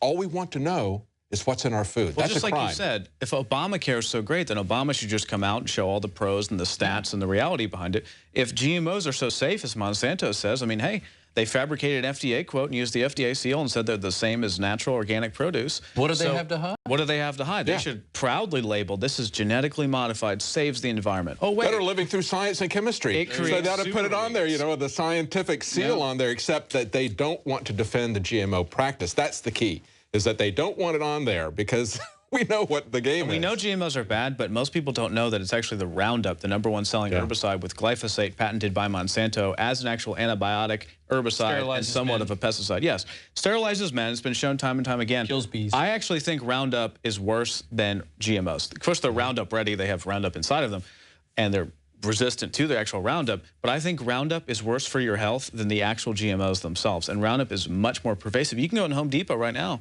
and buy gallons of Roundup and spray your lawn. Most people do. I've seen it outside. People just spraying their lawn right in front of their faces with Roundup. Well, it's going to be interesting. It's going to be interesting to see. Infertile. It's going to be interesting. Yeah, exactly. It's going to be interesting to see tomorrow if people will say, "No, I don't want to know what's in my food. Please don't tell me if it's got GMO in it." Well, and I they've would got rather them not know. spooked saying it's going to raise your prices of food. When they started putting the ingredients on the sides of all the food containers, I remember when they didn't have ingredients, and then they started putting ingredients, it didn't raise the prices of food. Look, they change their labels. They just say they change their labels all the time. Yeah. They change the labels all the time. It's part of marketing. You know, they'll put new and improved on there. Our product labels have to be very, very, very precise. The actual amounts of everything we put in there, even for proprietary measures, we have to go in and test it for metals. We have to test it for pesticides. Every single possible thing. We have to do all of this, and we're not charging the end customer hundreds of extra dollars over the course of numerous bottles. That's not how it works. It's the cost of doing business. It's the cost of doing business. The bottom line is they have to get any label they put on food approved now as it is. All they're saying is just that one little thing there. Does it have GMO or not? Whole That's the Foods only is doing change it that by has to be made. 2017 or 18. The bottom line is, if you're putting GMOs in your product, you know they're genetically modified. It's not hard to put a label on there. Now, I mean, you're going to know. Some companies are doing it. They have the GMO-free project, and they're saying, hey, it's non-GMO. You know, get my corn chips. They're non-GMO. And those are the ones that I buy. Yeah. So we're going to find out tomorrow if people really want slavery, if they really want ignorance, if they want to have the ingredients hidden from them, if they want to be able to, if they want to see their neighbors go to jail for having small amounts of marijuana. We'll find out tomorrow about that. We're going to be looking at results. But before we call it quits tonight, let's see what's on the Twitter feed. We've got Leanne McAdoo taking a look at that. Leanne, you got anything there? Well, guys, I think this will be a good question to end tonight's election coverage and, of course, leave a good cliffhanger for tomorrow night's coverage. DF Truth wants to know, if the GOP takes the Senate, will we really be better off? Well, there you go. We're going to talk about that tomorrow night because, of course, we're going to have results, and we're going to look at how that's going to affect things. We saw earlier at the beginning of the broadcast foreign policy saying, well, if the Republicans take it, we're going to see Richard Burr probably in the Senate Intelligence chair, chairing that committee. He's going to be even more inclined to enhanced interrogation and NSA dragnet spying than even Dianne Feinstein. She got her feathers ruffled when they spied on her staff when they wanted to release information about CIA's past torture programs. And so she pushed back a little bit. By and large, she's been fine with it. But Richard Burr says he doesn't think the public has a right to know anything about what goes on with the intelligence community. So we're going to see that as... We should just give them all credit cards and just let them spend it on whatever they want. Exactly. So, yeah, the question is, and also we saw that Romney just said today that when the Republicans get in, they're going to revitalize the economy. And one of the ways they're going to do that is with new trade agreements. Well, is he talking about the Trans-Pacific?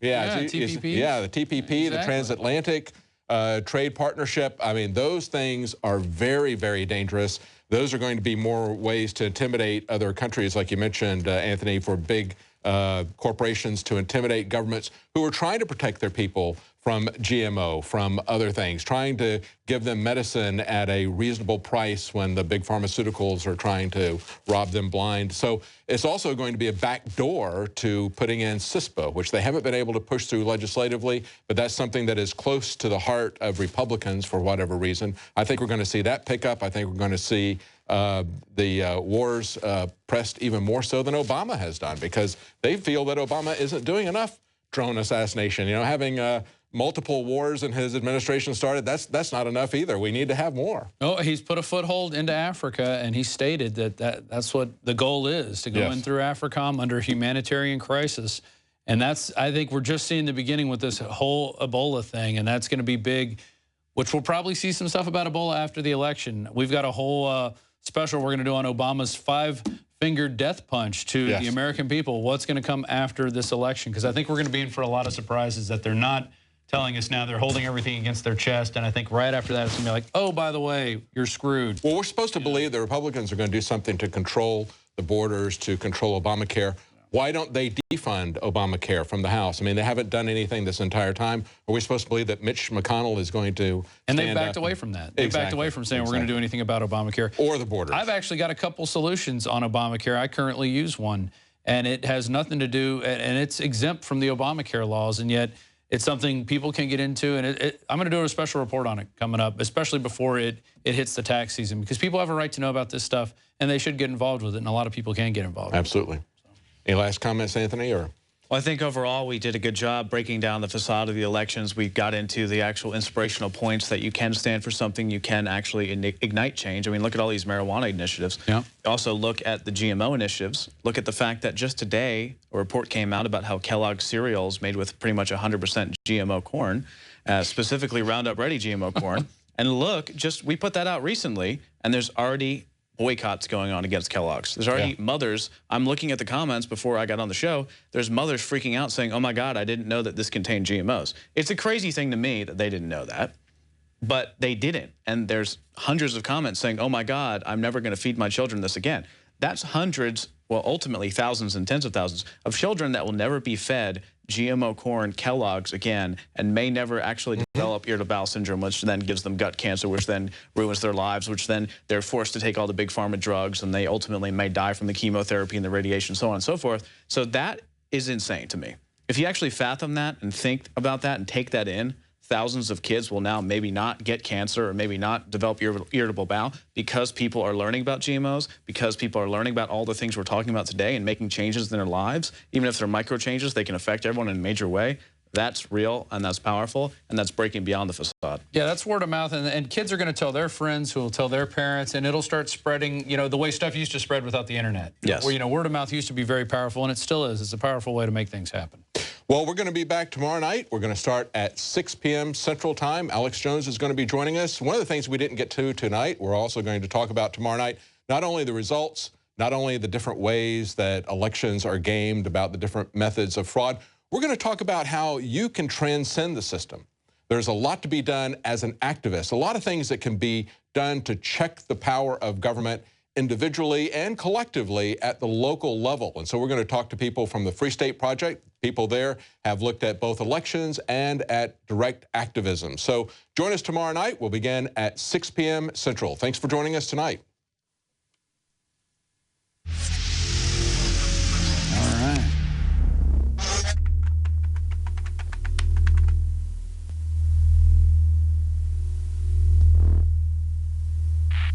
Hi, I'm Dr. Edward Group. Today I'd like to talk about the war on women. You've experienced and heard about the benefits of super male vitality. Now, the new formula has arrived. Introducing the new Super Female Vitality. I have specifically designed this formula to help the body naturally regulate itself without the use of artificial hormones. Key ingredients chosen from the highest quality sources. Each of these ingredients works synergistically with the female body in order to maximize overall vitality. You've heard the reviews and the feedback on how the original Super Male Vitality has revitalized relationships. Now, both the man and the woman can have the revitalization in their own bodies with Super Male Vitality and Super Female Vitality. Secure your Super Female Vitality today from our limited stock at InfoWarsLife.com.